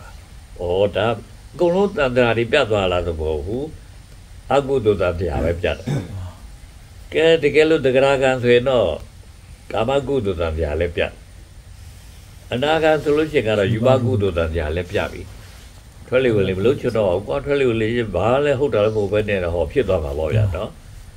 အဲတော့အာယုဘကုသိုလ်ကိုကြားတဲ့ခါကျတော့အရဟတမကြဟောအာယုဘကုသိုလ်လည်းပြတ်ပြီပေါ့နော်ဒီကံလေးမျိုးလုံးကလုံးဝပြတ်သွားပြီအဲ့ဒီကံလေးမျိုးလုံးပြတ်သွားတာဘာဖြစ်တယ်လို့ဆိုတော့လူကရှင်းသွားတာလူကဘယ်လိုရှုပ်နေလို့လဲလို့ပြောရပါဆိုတော့လူကအကုသိုလ်ကံလုပ်လို့ရှိရင်အကုသိုလ်ကောင်မှာဖြစ်တယ်အကုသိုလ်ကောင်ဖြစ်တယ်ဆိုတာအပယ်ကောင်ဖြစ်တာပေါ့ဗျာတို့ကသေပြီးနောက်မှအပယ်ကိုလားတာငရဲကိုကြားတာအဲ့လိုထင်ကြတာမဟုတ်လားဗျာဟုတ်ဘူးဟာလို့တကယ်တော့ငရဲကြလဲအခုကြနေတာပိဋ္ဌာဖြစ်လဲအခုဖြစ်နေတာဒိဋ္ဌာဖြစ်လဲအခုဖြစ်နေတာပေါ့ဗျာတော့အတူတကယ်ဖြစ်လဲအခုဖြစ်နေတာဒါလူမှာယောဂတစ်ခုရတယ်လို့ပဲပေါ့ဗျာနော်ယောဂတစ်ခုရတယ်ဆိုယောဂကလူမဟုတ်ပါဘူးကျုပ်တို့ကဖျားတယ်ဆိုတာတော့ဖျားတယ်ဆိုတာလူမဟုတ်ဘူးလူမဟုတ်ဘဲနဲ့ဘယ်လိုဖြစ်တာဆိုအပြင်းဘက်ကအေးတွေပတ်သလားသို့မဟုတ်အပူတွေရှက်သလားအဲ့လိုဖြစ်ပြီးတကလားကျုပ်တို့ကိုယ်ထဲမှာသူကလူဝင်နှောက်လိုက်တဲ့အတွက်ကျုပ်တို့ဘာတခါနေမကောင်းထိုင်ပတာဖြစ်သွားတာဟုတ်လားနေမကောင်းထိုင်ပတာဖြစ်တာကလူမဟုတ်ဘူးယောဂအဲ့ယောဂကလူတဲ့ကိုဝင်နှုံးလေးကိုလူမှာတော့နေမကောင်းတာပဲပေါ့ဗျာနော်ဩအဲ့ဒါဟာဘယ်လိုပဲဗျာနော်ယောဂလူမဟုတ်ဘူးလို့ဆိုတာလည်းပဲသိခဲကြတယ်ဗျာနော်အဲ့ဒီခုနဒိဋ္ဌာဖြစ်တာပိဋ္ဌာဖြစ်တာသူတကယ်ဖြစ်တာဆိုတာသူတို့လူတွေဖြစ်နေကြဖြစ်နေမှန်းကိုမသိကြဘူးဗျာနော်ဖြစ်နေမှန်းကိုမသိကြတဲ့အခါကျတော့ဘယ်လိုလုပ်ပြီးတော့ဒိဋ္ဌာဖြစ်ကနေလွတ်အောင်ပိဋ္ဌာဖြစ်ကနေလွတ်အောင်ငရဲဖြစ်ကနေလွတ်အောင်ဆိုမယ်နောက်ဘဝကြပါလွတ်မှာပေါ်တယ်ဟောပြောတော့တာမဟုတ်လားဗျာနောက်ဘဝကြပါလွတ်မှာပေါ်လို့ပြောပြီးဆိုရင်တော့အဲ့နောက်ဘဝဆိုတာဘုရားမပြောပါဘူးတဲ့လို့ဆိုနေမှာတော့ဘယ်ဘုရားနောက်ကလိုက်တာမဟုတ်လို့လားလို့မေးရမှာပေါ့နော်ကဲအဲ့လိုဖြစ်ပါတယ်ဗျာတကယ်တော့ဘုရားတကယ်ကိုနောက်ဘဝတွေကိုမပြောတာပါဗျာဒီမှာတင်းကိုပဲတခါလေလွတ်အောင်လုပ်ဖို့ရတယ်ပြောတာပါဥပမာနတ်ကလည်းဒေါသကြီးတာပဲဗျာနော်ဘုရားတို့နတ်ဆိုရင်တော်ပြပြတယ်လို့ထင်ပါကျွတ်တော့ငယ်တော့နတ်အကြောင်းသိကြခဲ့ရတဲ့ခါမလီနတ်ကလွယ်ဦးဟာတဲ့ဘယ်ထမင်းကို7 နာရီစားပဲဆိုလို့ရှိရင်7 နာရီထိုးချိန်ထိမှသူစားဖို့အတွက်မေ့နေတယ်ဆိုတည်သွားတာဗျာတဲ့အခုအစတနတ်ငါတနတ်တည်သွားတာတဲ့နတ်ကလေးတာကဲအဲ့လိုသာလားလို့ဆိုတော့ဟိုကလည်းပြင်လဲကြီးနဲ့မောင်းလာတယ်ဒီကလည်းပြင်လဲကြီးနဲ့မောင်းသွားတယ်ဟိုသူကငါရှောင်းပဲလို့ဆိုတော့သူကရက်နေလိုက်တယ်ဟိုသူကလည်းသူ့ကိုတခါကိုကရှောင်းပဲလို့သူကရက်ထားတယ်အေးမင်းရှောင်းလို့လားအေးမင်းရှောင်းမှာပေါ့ငါပဲမင်းဘာလို့ရှောင်းမှာတော့တယ်ပြောတယ်ဟိုလိုလည်းမရှောင်းနိုင်ဒီလိုလည်းမရှောင်းစိတ်ဆိုးပြီးနေကြရတယ်ဗျာအဲ့ဒါနတ်ဒီအကြောင်းပြောတာနော်ဒါခင်ဗျားတို့ကြားဘူးမဟုတ်ပါဘူးအဲ့နတ်ကြောင်းတော့နော်ကျွတ်တော့ငယ်ငယ်တော့စာသင်တုံးကြရကြားခဲ့ရတာအဲ့ဒါပေါ့တော့ဆိုလိုတာကတော့မသိကြပါဘူးဗျာတော့ပြီးတော့လေမြမာဆိုရဆိုရင်လည်းအတိညတပြပါဆိုရင်ပဲအသက်900ဟိုကဘာ900ကဘာပေါင်း900အထိအသက်ရှိတယ်လို့ပြောတာမဟုတ်လားဗျာအတိညတပြပါရက်လေမြမာကဘာပေါင်း900အထိတကဘာတော့ဘလောက်နှစ်ပေါင်းရှိတယ်ဆိုတော့ဘူးမှမရေမတွက်နိုင်ဘူးဗျာနော်အဲ့ဒါကို ကဘာပေါင်း900ရှိတယ်လို့သာပြောရတာခါတယ်ဟုတ်လားသူအဖြစ်ဗမာပြည်တဝဲဝဲဝဇချင်းတရှုပ်ရှုပ်တယ်ဟိုကြားဘူးနေကြတာတော့မလားအခုဗမာဖြစ်လိုက်တော့ကြဘယုဒုက္ခနဲ့တခါလေငရဲကြလိုက်ပေါ့ဗျာနော်အဲ့လိုလည်းဖြစ်ပါဗျာနော်ဆိုကြပါစို့ကျွတ်တို့ရှောင်းလင်ဖုန်ကြီးပေါ့နော်တရုတ်ဗျာတရုတ်ဗျာရှောင်းလင်ဖုန်ကြီးတော့ပတ်စံတယ်လည်းအများကြီးပေါ့ဘေးပါတွေလည်းအများကြီးယူကလေးတွေလည်းအများကြီးမွေးထားတယ်ဆိုတော့ကြာကြရတယ်ပဲသူ့ကိုတော့တခါလူချွတ်ပြလိုက်ကြတယ်ဆိုတော့ဟောရနော်လူချွတ်ပြလိုက်ပြီးအခုတရားတော်တခါနည်းနည်းပြန်ဆွဲနေတာပဲဆိုလားသူတို့ကျောင်းကပစ္စည်းတွေကိုသူသုံးတယ်ဆိုပြီးကြလားဆိုလိုရတော့သူတစ်ချိန်တော့ဗမာကြီးပေါ့ဗျာနော်ဗမာကြီးဖြစ်မှလည်းဝဇချင်းတရှုပ်ရှုပ်ကလည်းဟောဖြစ်သွားပါလားဗျာနော်အဲ့လိုပဲတခါထိုင်းနိုင်ငံမှာလည်းပဲဘုန်းကြီးတွေကတခါတည်းသူတို့ကလည်းပတ်စံတွေကလည်းပဲတန်းချီပြီးတော့သူတို့ကလည်းချမ်းသာကြတာလေဗျာနော်ပတ်စံတွေချမ်းသာရင်လည်းမိမတွေကလည်းကတ်တာနဲ့တူပါတယ်ဗျာကတ်တဲ့အခါကျတော့မိမတွေလည်းပဲညားကြပြူကြတယ်ဆိုတဲ့အခါကျတော့အဲ့ဒါကြီးလည်းတခါတည်းကြားနေရတယ်ဗျာနော်အခုပိုင်းလေးမှာပါကြားရတာပါဒါအဲ့လိုဖြစ်တာဆိုတော့တကယ်တော့ဘုန်းကြီးဆိုတာဗမာပဲဗျာနော်ဘုန်းကြီးကိုကျွတ်တို့ကလူလိုဆက်ဆံလို့ရတာပါမဟုတ်တာမဟုတ်လားကျွတ်တို့ရဲ့မွေးထားတဲ့သားလေးပဲဖြစ်ဘယ်နည်းမှရန်ခံတဲ့ဥပဒေလေးဖြစ်လာတဲ့ဆိုဖြစ်အိမ်လာတယ်ဆိုရင်ဦးလေးခေါင်းပေါင်းထားတဲ့တပတ်ကလေးကိုခင်ပြီးတော့ပေးဦးမှာတော့ဒါသူပြမမို့လို့တော့ဒါဟုတ်တော့လားနော်အဲ့ဒါပြမလည်းမသိဘူးရကျွတ်တို့ကနော်အဲ့လိုဘလူးလည်းမသိဘူးတရေလည်းမသိဘူးရတော့အကုန်လုံးမသိကြတော့ပါဗျာလူတွေကတော့အဲ့လိုမသိကြတာဖြစ်တဲ့အတွက်ကတော့လောကကြီးတော့တော်တော်ကိုပဲမှားကြနာကြတယ်လို့သူတို့ပြောကြပါဆိုတော့အဲ့တော့ဆိုလိုတာကတော့ဖြစ်ကျွတ်တို့ဖရားရဲ့ပြောကြားချက်ရဲ့ရှိဘဝနောက်ဘဝတွေ तू မပြောဘူးလို့ဆိုတဲ့စကားကိုလုံးဝပျောက်နေတာဆိုတဲ့ပျောက်တာလဲအနစ်100လည်းမဟုတ်ဘူးအနစ်1000လည်းမဟုတ်ဘူးအနစ်2000လည်းမဟုတ်ဘူးဟုတ်နော်2300 400လောက်ကတော့ရှိပြီဗျာအဲ့ဒီကပျောက်ခဲ့တာပေါ့ဗျာနော်အိန္ဒိယမှာဒီဟိုဒီပေါ့နော်ဒီကျွတ်တို့ဖရားရဲ့လက်ထက်တုန်းကရှင်ဘီမာဂရာရဲ့ရှင်ဘီကြီးရဲ့အဆက်အနွယ်တွေပေါ့နော်အဲ့အဆက်အနွယ်တွေကအဲ့မာဂရာရဲ့ဟိုဒီမာဂရာတိုင်းရဲ့ရှင်ဘီကြီးကသူ့ဖေကိုတတ်တာပေါ့လားဗျာသူ့ဖေကိုတတ်သူကရှင်ဘီရဲ့လို့သူ့ကြတော့လေသူ့သားတတ်ပြီးတခါသူ့သားရှင်ဘီရဲ့လို့သူ့သားကြတော့လေတခါသူ့ရဲ့သားတခါထပ်တတ်တခါသူကရှင်ဘီထပ်လို့နေဆိုတော့ကြာအမတ်တယောက်ကနေစဉ်းစားရတာတဲ့အမကြီးရတယ်ဒီမျိုးနေရတော့မဟာဘူးသူတို့ဖေတွေကြီးတဲ့တတ်ပြီးပြီးရလောက်ကြတာအဲ့လိုဆိုတော့တို့တော့သူတို့လည်းပဲဖယ်ရှားလိုက်ကြတော့ဆိုပြီးတကလားညီညွတ်ပြီးတကလားအဲ့ဒီအမကြီးကနေပြီးတော့သူပဲရှင်ပြန်လောက်တော့တယ်သူပဲရှင်ပြန်လောက်တော့သူ့အဆက်တွေရောက်သွားရောဗျာသူ့ဆက်တွေရောက်သွားလို့နှစ်150လောက်ကြာတဲ့အချိန်ကြတော့ဟောဗျာဥရောပတိုက်ကလာတိုက်တယ်ဗျာအိန္ဒိယလာတိုက်တဲ့ခါကျသူတို့ကတခါတည်းရှုံးတော့တာတဝက်လောက်ကုန်သွားပြီလို့ပြောကြပါလို့တဝက်လောက်ကုန်သွားတဲ့ခါကျသူ့ရဲ့အမတ်ကြီးဖြစ်တဲ့စာနဲ့ကြဆိုတဲ့ဇနက်ကဆိုတဲ့အမတ်ကြီးကနေပြီးတော့အရှင်မင်းကြီးပေါ့သူတို့တော့ဖြစ်အနိုင်ပေးလိုက်တော့အဲ့လိုမျိုးရဲ့အရှင်မင်းကြီးဘေးအဖြစ်ကလုံးဝကျသွားလိမ့်မယ်သူတို့နိုင်တဲ့နေရာကိုခင်ဗျားတို့သာယူကြတော့ကျွန်တော်တို့ပေးပါပဲမတိုက်တော့ပါဘူးဆိုပြီးတော့အဲ့လိုပေးလိုက်လို့ရှိရင်သူတို့ရှိတာလေးနဲ့သူရပ်သွားမှာပေါ့ဆိုတော့အဲ့လိုပေးလိုက်ပြီးတဲ့ခါကျတော့သူတို့လက်ကျန်တဲ့ဟာတော့သူတို့ကအုပ်ချုပ်ရတာပေါ့ဗျာတို့ဘာဖြစ်လို့ရှုံးတာလဲလို့ဒီစစ်ရှုံးရခြင်းရဲ့အကြောင်းကိုပဲအဲ့ဒါအစီရင်ခံအောင်လို့အရှင်ဘုရားပြောတဲ့ခါကျတော့ဗုဒ္ဓဘာသာရေးအကြောင်းအဲ့ဒါသူတို့စစ်ရှုံးရတာပေါ့လို့အဲ့ဒီစာတဲ့ကြနေပြီးတော့အစီရင်ခံနေတဲ့အဲ့ဒီခါကျတော့ကဲအဲ့လိုဆိုပဲအဲ့ဒီဗုဒ္ဓဘာသာတွေကနောက်ကိုတို့စစ်မရှုံးရလေအောင်ဘယ်လိုလုပ်လို့လဲဆိုတာမဲအဲ့ဒါပညာနဲ့ကြံစီအောင်တော်ဆိုတော့ခိုင်းလိုက်တဲ့ခါကျတော့အဲ့ဒီစာတဲ့ကြနေပြီးတော့ကြံစီတာဗျဇနကပေါ့ဗျာဇနကအမတ်ကြီးကနေပြီးတော့ဘယ်လိုကြံစီလဲလို့ဆိုတော့ခါကျတော့ငါတို့ဗုဒ္ဓဘာသာတွေမင်းတို့လောက်ကြတာတွေဟာမဟုတ်ဘူးပေါ့မင်းတို့အဖြစ် ဗုဒ္ဓဘုရားရှေးဘဝနောက်ဘဝတွေမယူနဲ့လို့ပြောလို့မင်းတို့မယူကြဘူးအေးမင်းတို့မယူယုံနဲ့လဲတကယ်ပြီးသွားတာမဟုတ်ဘူးဟောကတို့တိုင်းပြည်တောင်မှအဲ့ဗုဒ္ဓဘာသာတွေကနောက်ဘဝတွေမယူရနေပြီးတော့အဲ့လိုတခါတည်းစစ်ထဲလည်းမလိုက်ချင်ကြတော့ဘူးလို့ဆိုတဲ့အခါကျတော့မလိုက်ကြလို့ကတို့ရှုပ်ကုန်တာဖြစ်တယ်တကယ်တော့မင်းတို့ရဲ့ဗုဒ္ဓဘုရားကိုယ်တိုင်ကငါတို့ရဲ့ဟိန္ဒူဘာသာရဲ့ဘုရားသုံးစုရှိတဲ့ထဲကနေပြီးတော့တဆူကနေပြီးတော့ဟောလူလောကကြီးတော့အတော်ညံဖြစ်နေတယ်အဲ့ဒါကြီးမဖြစ်ရလေအောင်သူကနေပြီးတော့သေပြီးတော့ဒီဘက်ကိုသိဒ္ဓထအဖြစ်နဲ့ဝင်စားပြီးမှသူဘုရားလုပ်ပြီးလောကကိုပြုစုလိုက်ပဲဆိုပြီးတကလားလာရတာမင်းတို့ရဲ့ဘုရားဟာငါတို့ဘုရားအဲ့လိုပြောလိုက်တာပေါ့ဗျာငါတို့ဘုရားမင်းတို့ဘုရားဝင်စားတာမင်းတို့ဘုရားတော်ကငါတို့ဘုရားဝင်စားနေမှာတော့မင်းတို့ကြမပြောဘူးလို့ဆိုတာကြတော့ဒါအကြောင်းတစ်ပါးပေါ့တဲ့အဲ့လိုပြောလိုက်တဲ့အခါကျတော့ဟော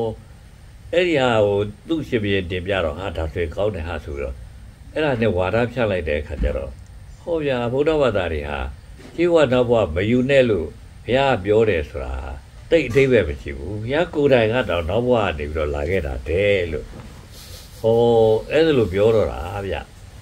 အဲ့ဒါလိုပြောတော့တာဖြစ်တဲ့အတွက်ဒါသာသနာတစ်150ရှိတယ်နော်အဲ့သာသနာတစ်150မှာသာသနာတွေကလည်းကွဲလိုက်တာတွေကလည်းတရားကနေကွဲခဲ့တာတရားကနေစကွဲခဲ့တာတရားနေစကွဲခဲ့တာဆိုတဲ့ခါကျတော့ဟော150ရှိခါကျရှင်းဘဝနောက်ဘဝမယူလိုက်ဆိုတော့နှစ်200မြောက်ရောက်တဲ့အချိန်ကျရှင်းဘဝနောက်ဘဝမယူတဲ့သူတယောက်မှမရှိတော့ဘူးဖြစ်တယ်ကျွတ်ဘုရားဘာသာအဲ့ဒီတည်းဖြစ်သွားတာဗျအဲ့တော့ပြောမစင်တော့အဲ့လိုမျိုးလို့ဖြစ်တဲ့အတွက်ကျွတ်ဘုရားဘာသာကြီးရတော့ဖြစ်ပြက်သွားခဲ့ရတာပါပေါ့တော့တကယ်ကျွတ်ဘုရားဘုရားရဲ့တရားဆိုတဲ့အရာဟာဘယ်လိုဘက်ကိုရအောင်မရှုတတ်ကြတော့တာပါပေါ့နော်အဲ့တော့ကျွတ်ကတော့ကျွတ်ပဲရှုတတ်တာနဲ့သူများတွေမရှုတတ်ကြတော့တာပါလို့ပြောတာတော့အပြစ်တင်တယ်လို့တော့ဖြစ်တာပေါ့ဗျာဒါပေမဲ့ကျွတ်အပြစ်တင်နေတာဘယ်သူမှမငင်းဆန်နိုင်ပါဘူးသူတို့လည်းအဲ့ဒါဗျာဒီခင်ဗျားတို့အခုပြောပြီးနေခဲ့တဲ့ဟာတွေတော့နားထောင်ကျင်စရာတွေတဲ့ဖြစ်မယ်လို့တော့ဖြစ်ပါတယ်ဗျာနော်ဟုတ်ပါအဲ့တော့ပြောမစင်တော့ကျွတ်ဗုဒ္ဓဘုရားတကယ်ပြောတဲ့စကားကိုနားလည်ဖို့ရအတွက်ကတော့ဖြစ်နံပါတ်1ကတော့ရှိဘဝနောက်ဘဝကိုနည်းနည်းမှဒါလက်မခံဖို့လိုတယ်ဗျာကျုပ်ကတော့ခိုင်မာကိုလက်ခံလိုက်တာငါမသိပါဘူးလို့ဒါပေမဲ့လို့ငါဖះနောက်ကလိုက်တဲ့အငယ်ဆုံးလူလေးတယောက်ဖြစ်ပါလိမ့်မယ်လို့အငယ်ဆုံးလူတယောက်ဖြစ်ပေမဲ့လို့လည်းပဲငါဆရာတွေဖြစ်တဲ့ဥပဒေဆရာတွေဓမ္မဆရာတွေ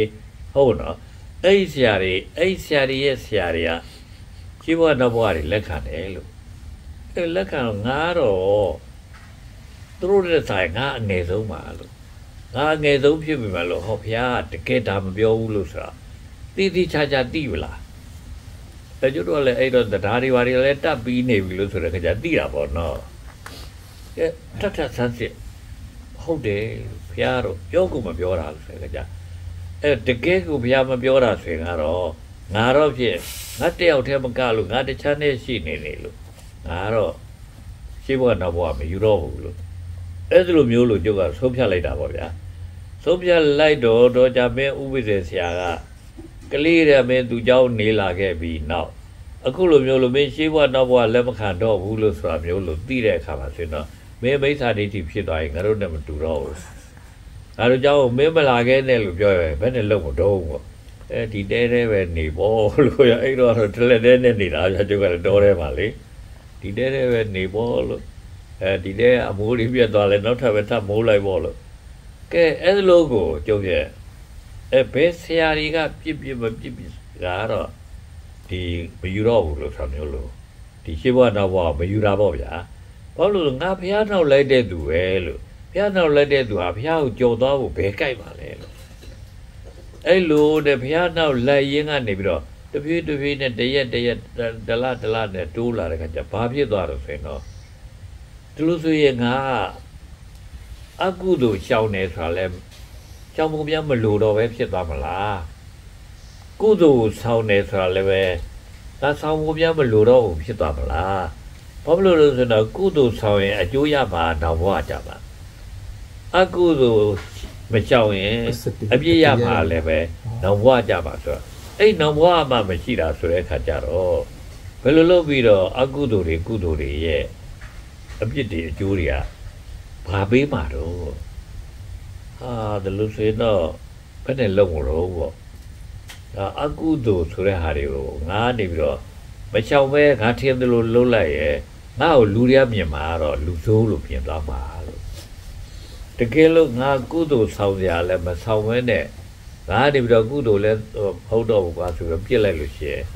ငါ့ကိုလည်းဘယ်လိုမှဒီသူကတော့လူကောင်းမဟုတ်တော့ဘူးလို့လည်းမြင်သွားမှာလို့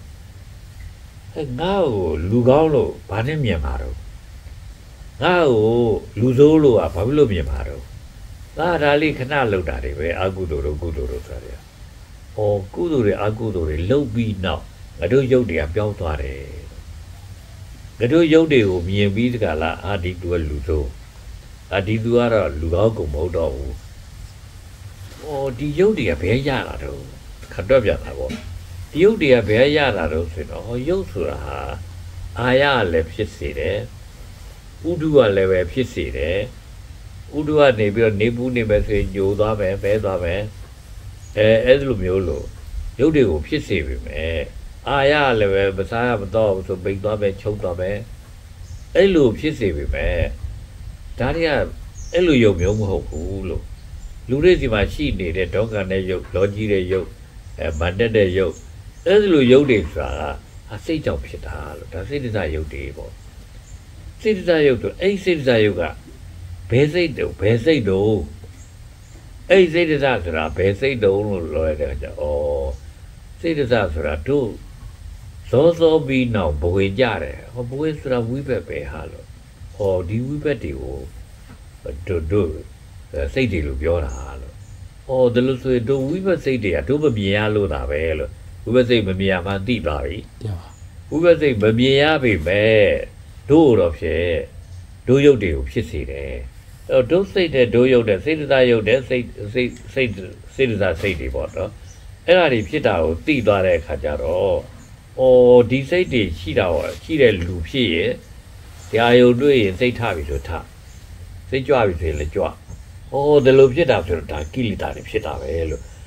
ဘိုးမြင့်လေအဲ့ရှေးဘဝနောက်ဘဝကိုလက်မခံရနေပြီးတော့တန်တရားလို့ဆိုတဲ့ကံတွေကိလေသာတွေဝိဘတ်တွေလဲပတ်ပြီးဖြစ်ပွားနေတဲ့တန်တရားကိုသိသွားတဲ့ခါကျတော့ဘိုးမြင့်အဲ့ဒီအချိန်မှာဆိုရင်တရားဟောရင်ဘာဟောလဲဆိုတော့တန်တရားဆိုတာတို့လဲနေတာမဟုတ်ဘူးဟာလို့တို့အထဲမှာလဲနေတာ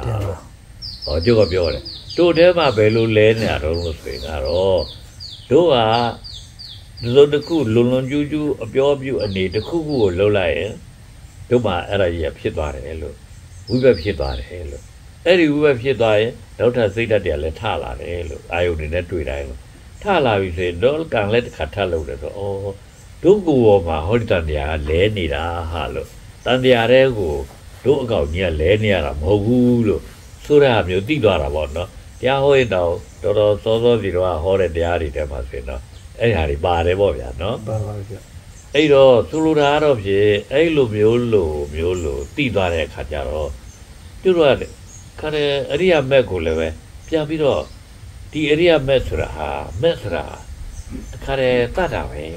ဘာတတ်တာတော့ဆိုတော့တဏှေကိုတတ်တယ်ဝိဘတ်တွေကိုတတ်မယ်ကိလေသာတွေကိုတတ်မယ်တဏှေကိုတတ်တာဘာနဲ့တော့ဒီလက်ခန္ဓာမက်ခင်နဲ့တတ်တာပေါ့ကိလေသာတွေတတ်တာဘာနဲ့တတ်တာတမာရိခန္ဓာမက်ခင်နဲ့တတ်တာပေါ့ပညာခန္ဓာမက်ခင်နဲ့ကလည်းခါတဲ့ဟောဘာနဲ့တတ်ဝိဘတ်တွေကိုတတ်တာပေါ့လို့အဲ့ဒါသိသွားတဲ့ခါကျတော့ဒါအကုသိုလ်ကံတတ်တာကဘယ်မဲ့ပဲကာမကုသိုလ်ကံတတ်တာပဲတဖြည်းနဲ့အကုန်တတ်ပြီးအကုန်ကိုသိလာတာဗျာနော်ကိုရသာကလေးတုတ်တော့နောက်ဆုံးပိတ်တော့ရေးတော့ပြီးနေပါပြီရေးပြီးတဲ့အတွက်အဲ့ဒီသာကလေးတော့မှသာစီးနေပါပြီလို့ပြောကြပါဗျာဒါရိုက်ဖို့ရတယ်ပေါ့နော်အဲ့ဒီသာကလေးတုတ်လည်းပေးရအောင်ပဲဗျာတခါတည်းအကုန်လုံးပေါ့ဗျာနော်ပေးရအောင်ပဲဆိုတာကျွတ်တို့သာသနာတော်လည်းမှာဘက်အကြောင်းရေးထားတဲ့စာဖြစ်မတွေ့ရသလောက်ပဲဗျာတပည့်အကြောင်းရေးထားတဲ့စာဆိုတာကိလေသာမဲ့ကာမတေဝိဘတ်တွေမဲ့တွေဆိုတာဘာပဲမှကိုရေးထားတာမတွေ့ရဘူးဗျာမတွေ့ရတော့ဘယ်လိုလုပ်ပြီးတော့ဒုဗုဒ္ဓဘာသာလည်းဖြစ်ကြပါလဲဒုဗုဒ္ဓဘာသာရဲ့တကယ်လမ်းကြောင်းပေါ်မှာလည်းဘယ်လိုလုပ်ရောက်ကြပါလဲ အဲ့လိုမရောက်ဘူးလို့ဆိုလို့ရှိရင်ဘယ်လိုလုပ်ပြီး30ဘုံကနေလွတ်မြောက်တဲ့တကယ်လွတ်လပ်တဲ့လူတွေပေါ့ဗျာနော်အနည်းဆုံးကိုမိဘနဲ့အတူနေကြတယ်ကိုမိဘနဲ့လည်းမတည့်ဘူးကိုသားသမီးနဲ့အတူနေရတယ်ကိုသားသမီးနဲ့လည်းမတည့်ဘူးကိုလင်ကိုမယားနဲ့နေနေရလဲကိုလင်ကိုမယားနဲ့လည်းမတည့်ဘူးကိုမိတ်ဆွေနဲ့နေနေရလည်းမတည့်ဘူးတဲ့တယ်ဆိုတာမတော်တဆသူတို့နဲ့ကင်းကွာအောင်နေနိုင်သေးရင်တော့တဲ့သေးတာပေါ့ဗျာအဲ့လိုမဟုတ်ရင်လူတွေမတည့်ဘူးလူတွေမတည့်တာကိုယ်တိုင်ကိုကလောကမဟုတ်တာပဲမှန်ပါဗျာပြောမစင်တော့လောကီဖြစ်လို့ပေါ့နော်လောကီကဘာတွေလို့ဆိုရင်တော့ဘယ်ဘလေးဘောကနေပြီးတော့မြမဘုံ20ထိကဒါလောကီဘုံတွေပဲအခုလိုလောကီဘုံတွေကသူကလောကီစိတ်တွေကနေဖြစ်တဲ့ဟာတွေလောကီစိတ်ဓာတ်တွေကအကုသိုလ်ကလောကီစိတ်ယူပါစိတ်တွေဒီလေလောကီစိတ်တွေပေါ့လားအဲ့လောကီစိတ်တွေကနေဖြစ်တဲ့ဟာတွေကလောကီဘုံသားတွေပဲလောကီဘုံသားဆိုတာလူတော့လူပဲဒါမှမဟုတ်လူစိတ်မရှိဘူးလူစီပါဟုတ်ဆိုအုံတော့ကဟိုဖြစ်နေပြီဟုတ်လားအုံတော့ကပြောင်းနေပြီဆိုတဲ့အခါကျတော့အဲ့လိုမျိုးလို့အုံတော့ပြောင်းသွားရင်အဲ့ဒီကတော့တကယ်လူမဟုတ်တော့ဘူးလို့ဒီလိုပြောရမှာပေါ့နော်ဥပမာတကားနေပြီးတော့ဟိုလောက်တယ်အင်ဂျင်နီယာလုပ်တယ်ဆိုရင်အင်ဂျင်နီယာလူဖြစ်သွားတာဗျာဟုတ်နော်ကိုကနေပြီးတော့တကယ်ကိုထေးကျွဲနေတဲ့ပတ်စံချင်းကိုရရှိရလို့ဆိုထေးကျွဲနေတဲ့လူဖြစ်သွားတာပေါ့လားတာမန်လူမဟုတ်ဘူးလူပြောင်းသွားတာပေါ့နော်အဲ့လိုလူဟာတာမန်လူဆိုတဲ့ဟာတကယ်ကိုအကုန်လုံးလူတွေနဲ့တူးညီနေတဲ့လူပေါ့ဗျာနော်လောကလူတကယ်ဖြစ်ရမှာဗျာနော်အဲ့လိုမျိုးလို့ဖြစ်အောင်ကလောကလူတော့လောကလူလို့ရှေ့ခါမှာခေါ်တာလောကုတ္တရာလူလို့ခေါ်ကြတာဗျာနော်တကယ်တော့လောကပါပဲဗျာအဲ့ဒါလောကပဲအဲ့လောကကိုရောက်အောင်အတွက်အဲ့ဒါဘုရားဆိုလို့ရှိရင်ဟောတာဗျာနော်အဲ့ဒီဟောချက်ကလည်းပဲဘယ်သူမှမပြောတာဖြစ်တဲ့အတွက်ပြောသူတယောက်တလေလေးတမွေးတမွားလေးရှိတာလေးဆိုရင်တော့ဘုလိုကညင်းဒီလိုကညင်းတော့ညင်းကြမှာပေါ့ဗျာညင်းလို့ဒါနောက်ဆိုရင်တော့ဖြစ်ခေတ်ကလည်းပြီးလာပြီဆိုတဲ့အခါကျတော့လူတွေတဖြည်းနဲ့ပြန်လာပြီဆိုတဲ့အခါကျတကယ်လူတွေအကုန်လုံးစီကိုဘုရားရဲ့တရားကတို့ကဒီသာသ2500ကျော်ပြီးနောက်ပိုင်းကျမှဟောရောက်တော့မှာလို့ဒီလိုပြောရမှာပေါ့ဗျာဒါကြောင့်မို့လို့တို့လည်းပဲကြိုးစားပြီးဟောနေပါတယ်ဗျာနော်ခင်ဗျားတို့နာကြားကြရတဲ့သူလည်းတတ်နိုင်သမျှဒီဟာငါတို့ဒီတရားဟောတော့ဖြင့်တို့လူဖြစ်ဖို့ရအတွက်ဆိုတာထက်တို့ငွေကြီးတနရှိဖို့ရအတွက်တို့ပညာတွေတတ်ဖို့ရအတွက်တို့အာဏာတွေရဖို့ရအတွက်လုပ်မနေပါနဲ့ဟုတ်တော့လားနော်တကယ်တော့ငါတို့သိတဲ့အသည့်တရားနဲ့ငါတို့လွတ်မြောက်တယ်လို့ငါတို့နောက်မှာရှိနေကြတဲ့ငါတို့သားတွေသမီးတွေမြည်တွေမြစ်တွေဆိုတာဒီပေါ့နော်တဖြည်းနဲ့တို့လည်းအမှန်ကန်လမ်းကြောင်းကိုရှောက်နိုင်ပြီးဒီကလာတကယ်ကိုလွတ်မြောက်ရာစီကိုရောက်နိုင်တဲ့အဖြစ်ရောက်အောင်အတွက်ကျွတ်တော့နေပြီးပြောဆိုလို့လိုအပ်တာမဟုတ်လားဗျာအဲ့လိုမျိုးအတွက်ခင်ဗျားတို့ကလည်းပဲစိတ်ထားပြီးဒီကလာတရားဓမ္မကိုနှလုံးသွင်းကြပါလို့ဒီလိုပြောရမှာပေါ့နော်အဲ့လိုမျိုးလို့နှလုံးသွင်းနိုင်အောင်အတွက်လည်းပဲအခုလဲတတ်နိုင်သမျှထီကျလည်းပဲစာအုပ်ကလေးနှုတ်ရေးလိုက်တာဟာတော့ဖြစ်ခုဆိုပြီးတော့မယ်လို့ပြောကြပါတော့နော်ကဲရိုက်မယ်ကွာလို့ဒီစာအုပ်ကလေးကိုဆိုတော့ရိုက်ကြပါတယ်ဘာလေးလည်းပဲတယောက်ကနေပြီးတော့နောက်တော့ဆိုသူပဲရိုက်မယ်တဲ့ပေါ်ဘူးတော့လို့သိမောတဲ့အစီ30လောက်ကုန်ပါလို့ကုန်တရိုက်ပါတယ်သူပဲတဲ့အဲ့လိုပြောရတယ်ဗျာနော်ရှစ်တောက်ကတော့ဘုလူစီအလူခံဒီလူစီအလူခံလိုက်တဲ့တူတယ်ဗျာဝယ်ဖို့တော့မရောက်ဘူးလို့ဘာလို့ဝယ်ဖို့မရောက်မှာတော့လို့ဆိုရင်တော့သာဖတ်ချင်တာဘူးလို့လူရလို့သာဖတ်ချင်တော့ပတ်စံတော့ပေးရပြီးဒီကလာစာလည်းမဖတ်ချင်မဲနဲ့ဆိုရင်တော့မွေးချင်ပါဘူးနဲ့ပြောချင်ပြောမှာလို့မွေးချင်စာအုပ်ကလည်းသူတို့လက်ထဲရောက်မှာမဟုတ်ဘူးလို့အဲ့ဒါနဲ့မို့လို့ပြောရတယ်တော့ရောင်းတော့မရောင်းတော့ဘာလို့အလကားရိုက်လို့အလကားရိုက်နိုင်မှာပဲဒါကြိုက်ပဲလို့ရိုက်ပြီးဒီကလာပေးရပဲလို့အဲ့ဒါကိုလို့အဲ့တော့တတ်နေလို့ပြဒီအဲ့စာအုပ်လည်းပဲကိုယ့်လက်ထဲမှာနည်းရောက်အောင်လေးယူကြပါလို့သူပြောမှာပေါ့နော်ယူပြီးတော့လည်းပဲအလကားယူထားတာမဟုတ်ပဲနဲ့ဖတ်ကြပါကျုပ်ကပြောတဲ့ခေါက်တရားလောက်ဆိုပြီးဖတ်ပါပေါ့ဗျာနော်ဒါမဖတ်ချင်ဘူးဆိုလဲအခါခါသာဖတ်ပြီဆိုရင်တော့ဒီဒါကတော့အတိကိုသွားတော့မှာပေါ့လို့သူပြောရမှာပေါ့နော်ကဲကျုပ်ပြောတဲ့စကားသုံးတော့ပဲဗျာဘယ်လောက်ရှိသွားလဲ17နာရီကိုထိုးတော့ပါဆိုတဲ့အခါကျတော့တကယ်တရားရောက်တဲ့အဖြစ်ကတော့ဖြစ်တိတ်ကိုမဟုတ်လားဘူးလို့ပြောကြဆိုတော့ဟိုတန်းတတို့ဒီတန်းတတို့တဲ့ဒီတရားကြီးကိုရောက်လာရတာလို့ပြောကြဆိုတော့ဒါလည်းခင်ဗျားတို့တော့ငါကလည်းကြားဘူးနေတာဖြစ်တဲ့အတွက်ဝတ်တာနိုင်ကြလိမ့်မယ်လို့ထင်ပါတယ်နော်ကဲကောင်းပြီလို့ဆိုရင်ဝတ်တာရဲဆိုတဲ့အကြောင်းကိုဓာတု3ချိန်လောက်ခေါ်တာနဲ့ပဲကျွတ်တို့တရား你给我求家ဗျာ သာဓုသာဓုသာဓုပါဗျာ